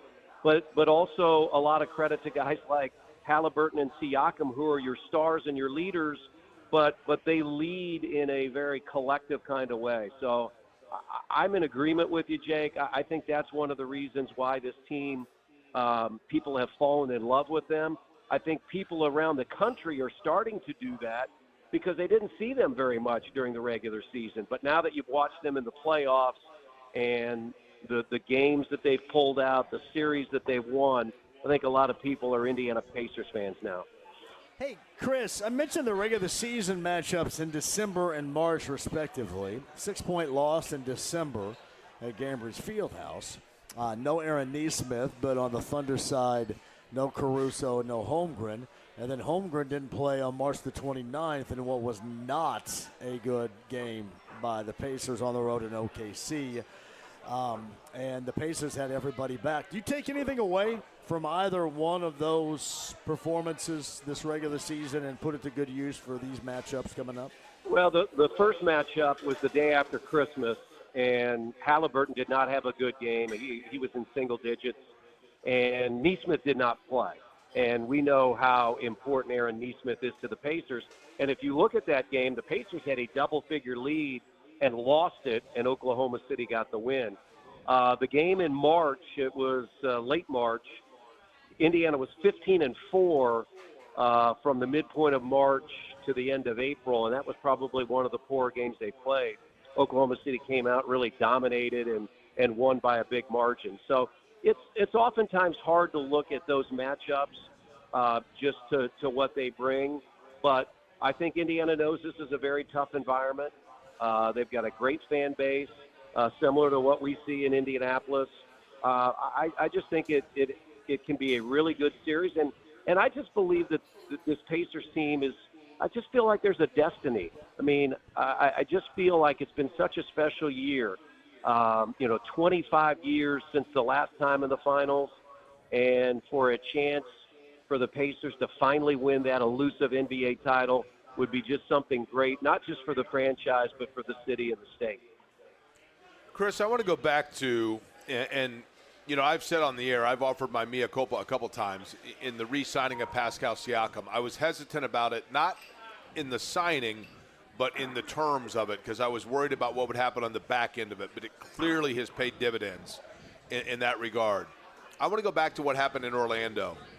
When Pascal Siakam invited his teammates, no coaches, no executives, to my knowledge, just his teammates, to come down to his home in Orlando and work out and bond and gel and everything else. How much of that time before this season began do you think we are now seeing here in June? I think it's important, Jake, because those types of moments get you through the tough times. And remember, October into November and early December, there were some tough times. The Pacers were 10-15 through the first 25 games, and rightly so. Your program, John, we all had a lot of questions about this Pacers team based on what they had done a year ago. But I think that togetherness got them through those moments. And so that time in Orlando is not underrated by any means. And when you talk to people within the organization, that's why they wanted Pascal Siakam. They knew not just what he could do on the floor, but what he could mean to this franchise off the floor. And we saw that, back in, late September, right before training camp, when he had people down to Orlando. Hey, Chris, I was asked a very important question via social media a moment ago. I'm normally must-win guy. So it was addressed to me, do I consider Game 1 a must-win for the Pacers? And honestly, I don't. Now, would it be great? Because we've seen the work they have done in situations throughout the postseason so far to put themselves in that type of position. But I do not consider it a must-win. I think what I would do is end up putting more pressure on absolutely everything where there doesn't need to be. You got to go out there. I think hopefully you're able to maintain. You would love to win it because that puts you in great position. However, I would not describe this as a must-win. Would you? I don't think it's a must-win, but I think, you want to get at least a game here.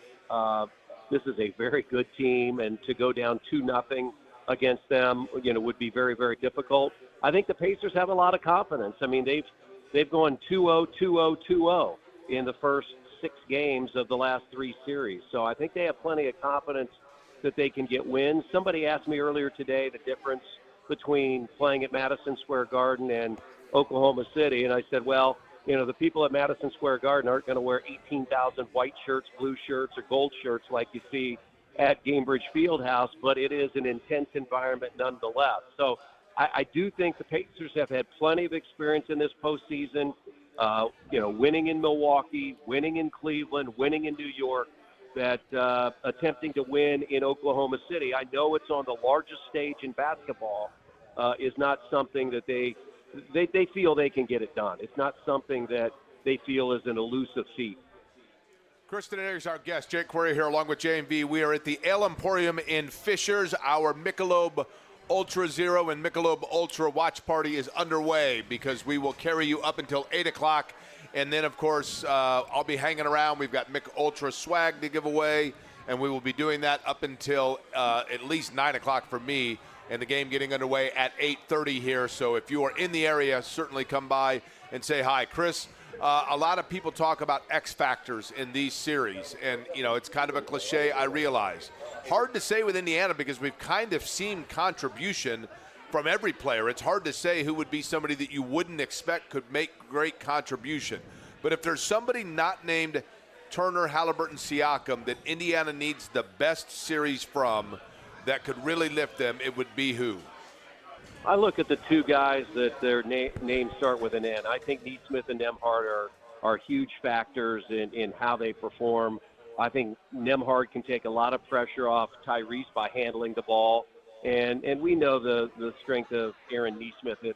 When I went over to get my credential, I ran into his dad, and we had a nice long talk about, this opportunity and, what it's meant to Aaron to be a member of the Pacers. And so I just think those two guys, and again, they're starters, but so much is made of the quote-unquote big three for the Pacers, and they will tell you they don't feel like they have a big three. They do it collectively. But I think Neesmith and Nembhard are key factors here. And to you guys, JMV, Chris Hagan just came in, saw Mr. Hagan. He is standing here. It's great to see all the media here from Indianapolis. And I will say this, I saw the video when we got on the bus at Gainbridge Fieldhouse. The line to go into the team store to buy merch was unbelievable. And JJ and Eddie White will be hosting our watch party tonight at Gainbridge Fieldhouse. I'll be doing that on Sunday. JJ and I will trade. He will come to Oklahoma City on Sunday. But I just know that for me, as a longtime Pacers employee, and there are so many more that have more depth than I do, just to see what's happened in the city, to listen to you guys on radio, I mean, it's awesome. I mean, that's about all I can say. It's awesome, and I hope the awesomeness gets even better here at the end of this month. I have been on board with the Running It Back program since the end of the Celtics series in the Eastern Conference Finals a year ago. So I've said this before, Chris. This situation feels like a part of me because I pushed so strongly for these guys all to come back in the fashion in which the Pacers ultimately did. And I love the fact that is absolutely paying off right now. No question. I mean, it was the faith that the front office had in this group, and they felt like they could run it back and do what they've done, and boy, it's special. It is special when you get to this level. We experienced it 25 years ago, and as many people will tell you, once you do it, you think, hey, we can do it again. Well, it's not that easy. And we were on the plane, and I was with a bunch of the marketing people as we flew in today, and I pulled up on my computer a list of, like, in the last 36 years from 1990, appearances in the conference finals, and it's been amazing. If you look at it, guys, I think there's 5 teams that have done it double-figure times, the Heat and the Celtics and the Lakers. The Pacers are one of those. They just haven't won a title. Remarkable. It really is. If you look at the list, the Indiana is right there with Boston, Miami, the Lakers. San Antonio's got to be one, right? San Antonio, yeah. It's amazing. And so for Indiana to be there, but to try to cap this off with a championship would be great. Chris, enjoy the game down there for Game 1 in Oklahoma City. We'll see you when you get back coming up on Sunday And thanks for the time, man. Great watch party here. Thanks for the input, and we'll catch you when you get back. All right, sounds good. Look forward to a fun 2 weeks. No doubt about that. I got a question for you, John. Yes. Do you have a tattoo? Of course not. I do not either. I have not a lot. My kids aren't going to get one either. I've always said I don't want a tattoo because I never know if I might be a fugitive of the law, right. And then it's easy to find you. But if the Pacers were to win the NBA title and I was going to get a Pacers tattoo, yeah. My question for you is, would I go with the new logo? And I say new, the current logo, or the old school left-handed pant, the left-handed. You think so? Yeah. You know, I've told my kids about tattoos. I'm just not a big fan, and I think I would look horrible in one. But I have said, even when I'm dead and gone, you guys are not allowed to get a tattoo. I don't care what age you are. Because if you do, I'm going to come back and haunt your ass. Okay, fair enough. I am haunting. I have one. I don't have one either, so that I get it. Right? I just would look terrible in one. I can't. Plus, imagine. I can't imagine there's anything I want to put on me that I can guarantee that 50 years from now is still going to be important to me. 50 years from now, I won't be here, but you know what I mean. 30 years from now, whatever. Yeah. If I'd have gotten a tattoo at 22, I'd look like an idiot now because I'd have a tattoo of something like X-Clan or like you know what I mean? The DOC's album cover or something on my back. I'd look like an idiot now. I'd have got K7 on there. Come, baby, baby, come. Yeah. All right, Jake and John here. Jake, you got a watch party going on. I do.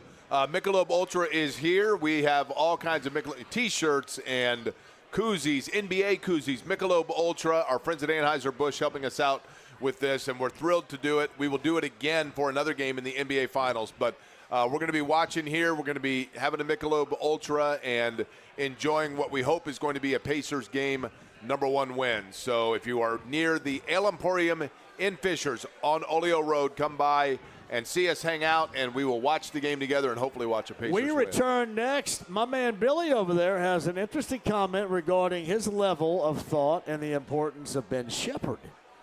We'll come back with that. On the other side, Jake and John, Michelob Ultra Zero brings us the watch party. The Ale Emporium in Fishers will lead you to the 8 o'clock hour. That's the pregame coverage, 8:30 tip time. Game 1 of the NBA Finals.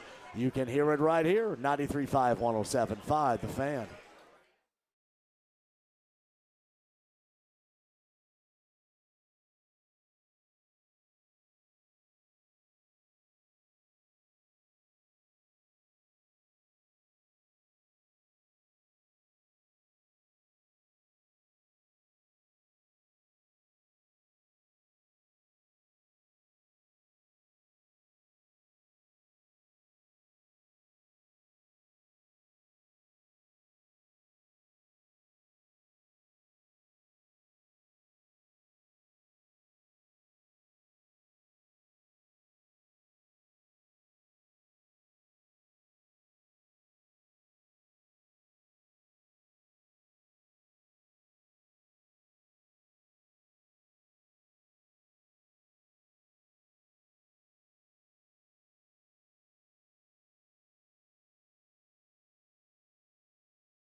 Miles, of course. That's impossible. They're on instruments. You're a real sweat. 93.5 and 107.5. The Fan. Our watch party with Jake Query. Michelob Ultra Zero brings us to you from the Ale Emporium. We're in Fishers today, 116 in Oleo. Jake is here. Listen, I'll tell you what. Here's the beauty of the Mick Ultra watch party. Yes. The Pacers are in the NBA Finals, and it allows us to not only, John, be able to come out and enjoy Mick Ultra and meet different people, but also to see longtime listeners of our respective shows that we know what this means to them.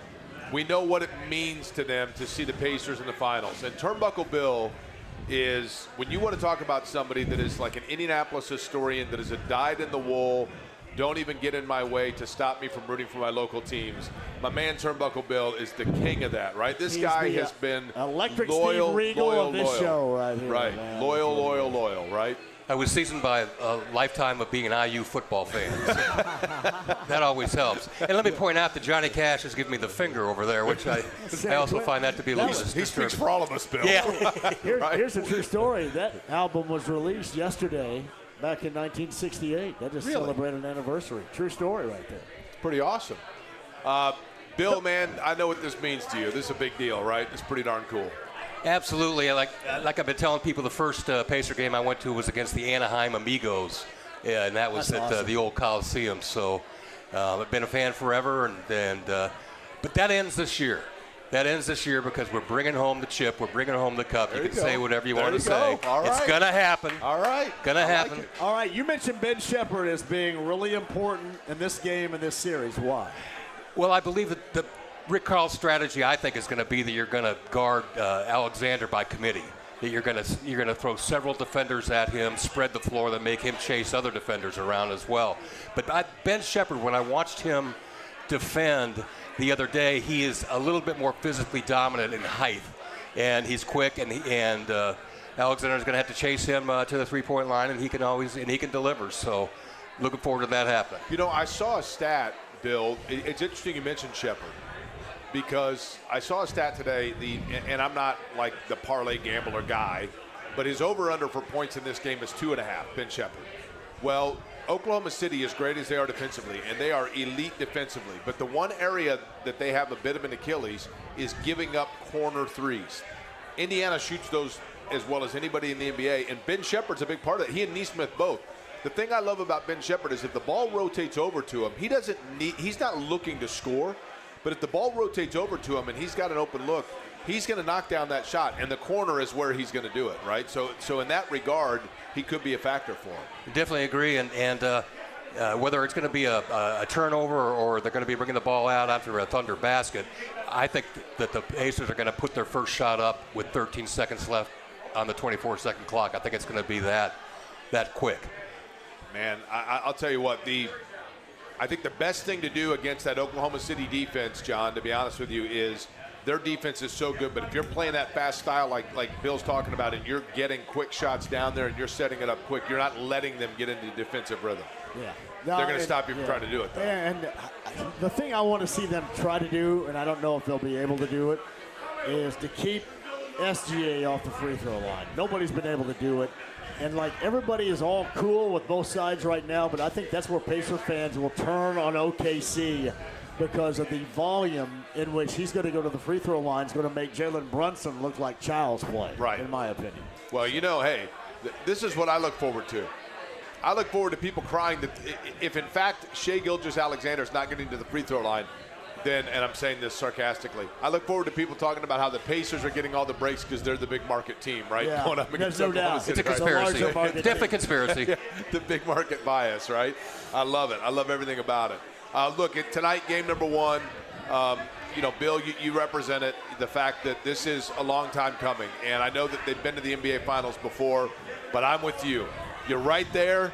Let's not sit there and say this is the first of an opening of an era. Let's just get it now, right? Let's get it now. 4 wins away. Let's get it done. Exactly right. And as a fan, I'm not satisfied. It's great that we're back in the finals, but not satisfied. I love it. Definitely not. I love it. Just like you won Indiana back in the Rose Bowl, right? Not just to play UCLA. That's going to happen. All right. Thanks, buddy. We'll see. Thank you, guys. That's our Enjoy guy, the game Billy. tonight. Billy right there with us, the live mic here, as we're live ourselves. Jake and John here with Michelob Ultra Zero, the Ale Emporium. How in great is Fishers. Ale Emporium, by the way? It is incredible. You went with the burger and the cottage cheese. Well did. done out of you right Turkey there. burger was fabulous. Cottage cheese, always good. We've got a Litzy sighting right over there, too, which is always good. That always ups the ante on anybody's party right there when Litzy's a part of it, too. One of the good things about it, I know you don't get the opportunity because of the midday slot as much as I do, but going out and seeing the familiar faces of friends and knowing, you mentioned this, and I thought it was so appropriate earlier, just what this means to everybody. Like Bill talking about his first game was the Anaheim Amigos at the Coliseum with the Pacers. What this means to people that we know, that we see all the time, makes it even more special. I think, John, the thing about the Pacers, you know, that it's a team and a franchise that had so much ABA success.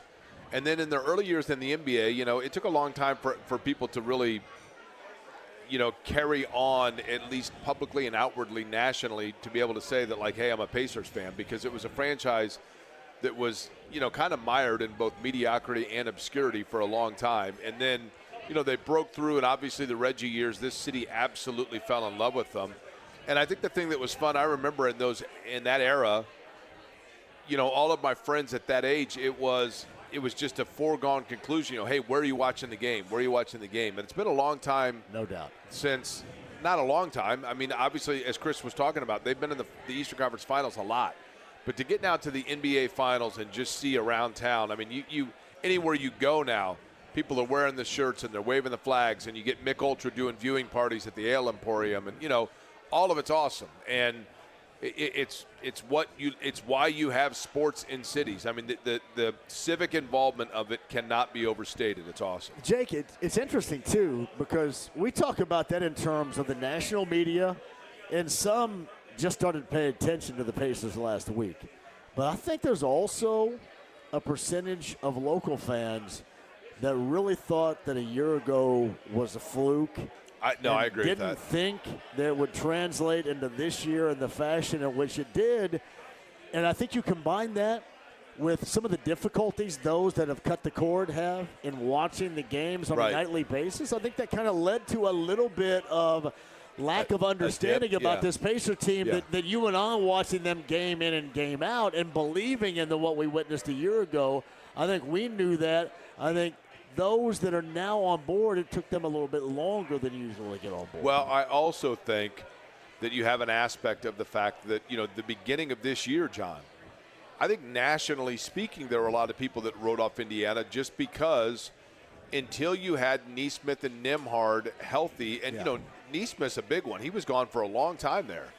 And it wasn't until really January where things started to come together. And their record since January or since February, you know, you're looking at probably the second best record in the league, I believe, right behind Oklahoma City for that matter. But yeah, I think there are absolutely players and organizations in the East that know how good they are.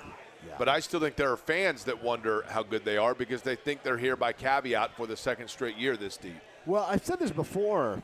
When you hear the term run it back, you immediately reference the Colts and think that it's going to be FUBAR and go all wrong. And when we describe what the Pacers did a year ago, well, you're not going to go out in free agency, obviously, other than James Wiseman, who lasted all but, a quarter or a half or whatever this season, and do anything. People immediately reflect on, well, that's what the Colts do, and, you know, here's the recipe for mediocrity. But you can see, Jake, with this group, how well they got along on and off the floor, and you see the cohesion that they have among them. And I'll use this as a great example. And even though they're not as good as OKC defensively, and that is something to behold right there, you watch the way these guys communicate on the defensive end, always knowing where one another is going to be, the five out there no matter the combination, is amazing to me, and that speaks to the volume in which that cohesion is so effective You see that in the Thunder, certainly, but we have seen that with the Pacers all season long. I think the key for any team, John, I've always felt this way, and maybe this is wrong, but I've always felt it. All great teams and championship teams have 1 to 3 star-level elite players, okay? Where your title is won and the separation between being a very good team and being an elite championship-level team is the buy-in of your 3 or your 4 through like 6. And when you look at, like, for example, if you look at the Bad Boy Pistons, they were a great team. Isaiah Thomas was a great player. You know, Rick Mahorn, even though it was his later years, was a great player. Bill Laimbeer was a great player. But it was the buy-in, and, you know, Joe Dumars was a great player. But the Vinnie Johnsons, the John Sallies, the Rick Mahorn, it's those guys that have roles that buy into it and are cool with it. That's what separates those teams. And when you look at this Pacers team, you know that Halliburton and Siakam are your stars, and Turner is your face to an extent. But it's the buy-in of the Nesmith, Toppin, Nembhard, Shepard, Matherin, Walker, those players that don't need and are not concerned by the stat line. Right. And those guys are perfectly understanding their roles, and they're also willing to fluctuate which one of it is. It's their night to get the 15 to 18 points. That's what separates teams, and that's what I think makes this one special. What is unusual, hearing you say that, is if you eliminate SGA, which you don't, you're describing OKC. Yeah, you're right. I mean, the same damn way. Exactly. I mean, Gilgeous-Alexander's going to go out and get his 30-plus, I would imagine. But you talk about guys that know their roles and factor in, that's what the Thunder have as well. And, yes, you know, Jalen Williams, for that matter. I mean, I don't know how many people outside of Oklahoma City or now in Indiana really understand how good this guy is, right? But a 22-point-per-game scorer and a really good wing piece for them. You know, Lou Dort and just the defensive intensity that he brings, and somebody that was, not a highly touted player coming into the NBA. I mean, those guys, you are correct. There is a lot of mirror staring, I think, that takes place with these two teams. I mean, team orientation, cohesiveness. When they have the walk-off interviews, they all get together.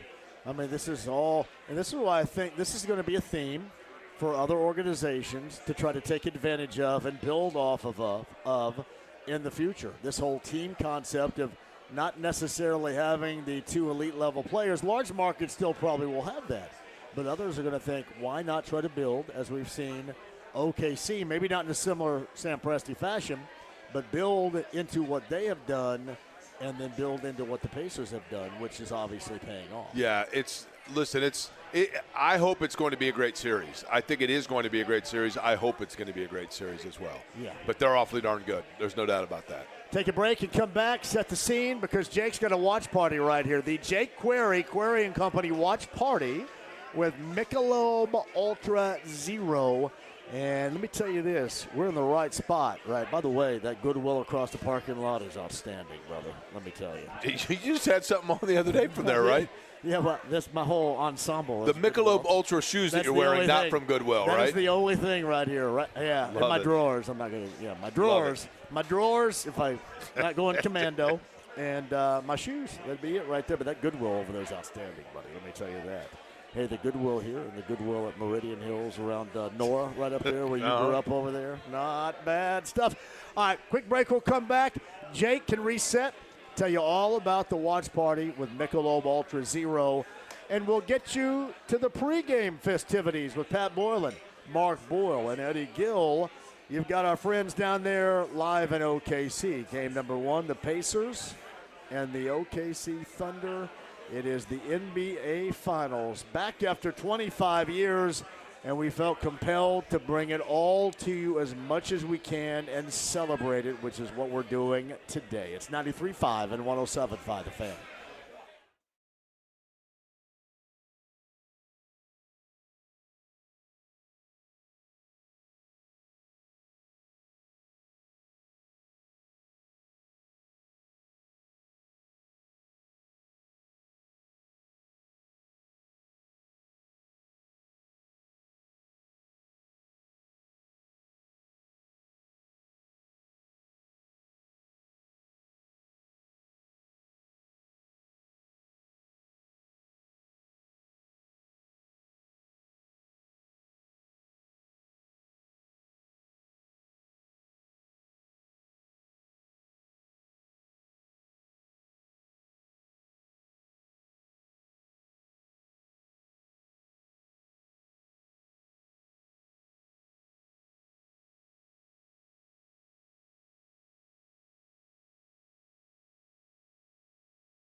Hi, David. I'm Grandpa. 93.5 and 107.5. The Fan. Yes, sirs. Josh Shafaunt, who called us a little bit earlier from Danville. I think he said he's going to be on 59 tomorrow morning. Channel 13 tomorrow. Todd, you want to say something? Hey, Jake, talk. Todd wants to say something to us. What do you want to say? Huh? Ale Emporium, by the way. Michelob Michelob Ultra. Yes. Our viewing party. Game 1 tonight for the NBA Finals. The Indiana Pacers, Oklahoma City. You like that song? I do like that Yeah. song. I like I don't know why it hasn't A lot of made times, it. Hopefully it makes it into the field house for games 3 or 4. A lot of times when those songs are put out, sometimes I think they're a little too much effort. That's pretty solid. That's a solid that is effort. a hell of a lyrical effort, by the way, too. Totally. I mean, he's a really talented dude. By the way, I love this dude's T-shirt. The Pacers T-shirt with the wing and wheel logo. That is badass sweet. right there. That is isn't totally it, cool, man? yeah. Love it. Love it. A badass dude right there. Where did you get that? The wing and the wheel. The team store. Oh, really? Oh, They got a okay. Grateful Dead shirt also. Do they? Oh, Yeah. yeah. Our good Like the friend Brent dancing Holverson teddy would bear. like that. Hey, Jake, explain to everybody about your watch party tonight. Thank you. Michelob Ultra has put this together along with our friends at Anheuser-Busch. We will be watching tonight the Pacers taking on Oklahoma City NBA Finals game number 1. We're at Ale Emporium, obviously, on Oleo Road. And pretty simple. Come up, enjoy a Mick Ultra. They're on special tonight here at Ale Emporium. And, of course, we have all kinds of giveaways, including koozies with the NBA logo on them. Mick Ultra. We might be out of the T-shirts, as a matter of fact. Is Cousy named after Bob Cousy? I think it's a different spelling, isn't it? It is, isn't it?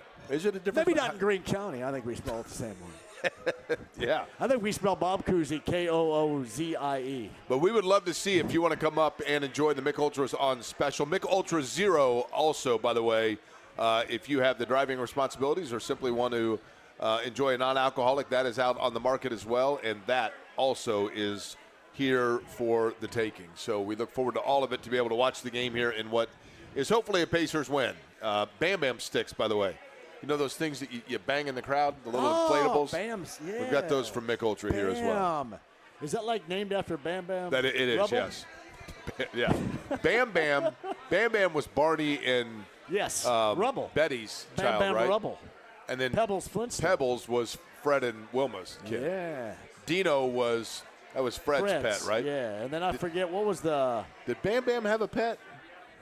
Yeah, it was some kind of a green thing. I forget that was called. That was a great Gazoo. Yeah. He was later. That was Harvey Corbin's That was voice. Martine Hey, Gramatica. Dum-dum. Yeah. Hello, Dum-Dum. Good Flintstone reference. I want to at the see end of if the show Barney there. Rubble had a pet. I'm curious No, about they that. did. They had some kind of green-looking thing. Was it a... Was it, Green it was or a, yellow, one of the two. Yeah. But Dino stood on his hind legs. Yeah. Barney Rubbles did not, right? He maneuvered pretty well on his hind legs. Right I'm there. looking it up now. Barney Rubble. You think I'm the first person ever to Google Barney Rubble pet? Of course not. Nope. Hey, by the way, too, tomorrow morning, 7 a.m. Hoppy, a hopperoo. Oh, yeah. It was. He was also on 2 legs. Okay. 2 legs. All right, tomorrow morning, 7 a.m., Jeff Ricker, James Boyd, Kevin Bowen will have your first reaction to game number 1 of the NBA Finals. 7 until 10 a.m. tomorrow morning. That is the Fan Morning Show. Query and Company with Jake Query and Eddie Garrison, noon until 3 tomorrow.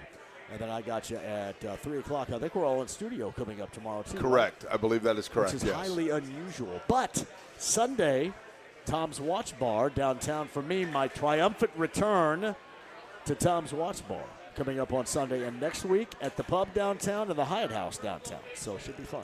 So you've got packed schedule coming up here, right? Very, very packed schedule. We will do another as it should be viewing party, by the way, with Michelob Ultra on the 16th. I believe that will be game number 5, correct? Yes. Is that right? I believe you're right. If necessary, and it will be unless the Pacers sweep, right? Exactly.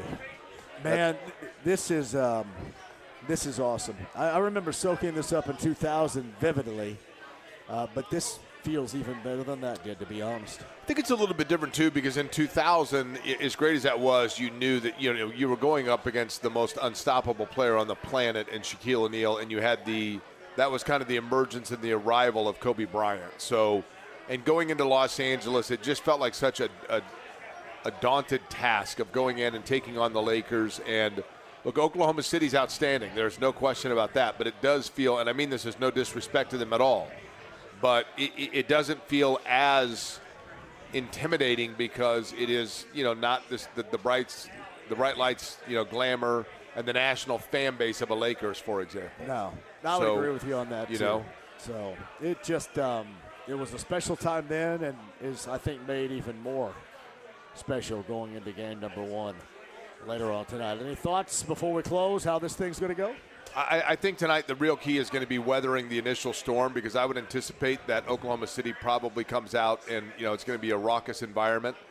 But if the Pacers are able to get out to a good start and get hot, John, I think what you have to do then is just maintain that and wait and weather the rally, because Oklahoma City, with their defense and the way that they can score also, they can get out in transition and they can cut into leads. But you just can't get too high or too low based on the first quarter. That's the easiest way to say it. And keep in mind, it's one game. I would love to see them steal it.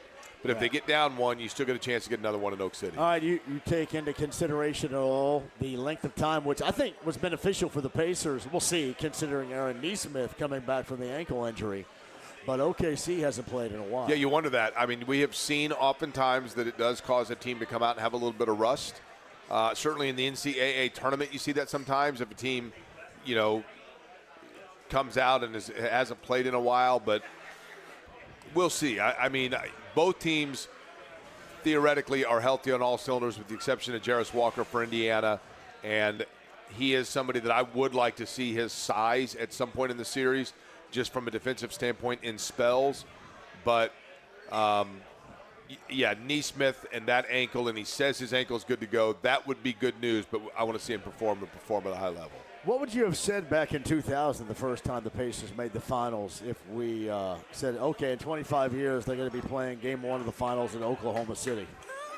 I would have said, well, first off, there are probably franchises I would have guessed would have been the ones moving, and Seattle is not one of them that I would have wagered, right? But I probably would have been more excited. The first question I probably would have had is, wait a minute, I've got to wait that long? Yeah. But here we are. All right. We'll have a good watch party with you, Jake. Thank you, buddy. Appreciate it. Michelob Ultra Zero. Thank you all for joining us. Let's do a little hoop right now. Phelan Watson, the engineer, with us. James back in the studio. Full recap from all 3 shows beginning at 7 a.m. tomorrow morning. Query and Company at noon. I'm coming at you at 3. I'm going to hang out and watch as well. Good to see you, pal. James, great job out of you. Michelob Ultra Zero, the watch party. Thanks to all our friends here at the Ale Emporium Fishers. But we got business to attend to right now. Game 1 of the NBA Finals. Sit back, listen, relax, and enjoy. Pat Boylan, Mark Boyle, Eddie Gill coming straight at you next. Indy, enjoy the party. Game 1 of the NBA Finals on the Fan. That's next.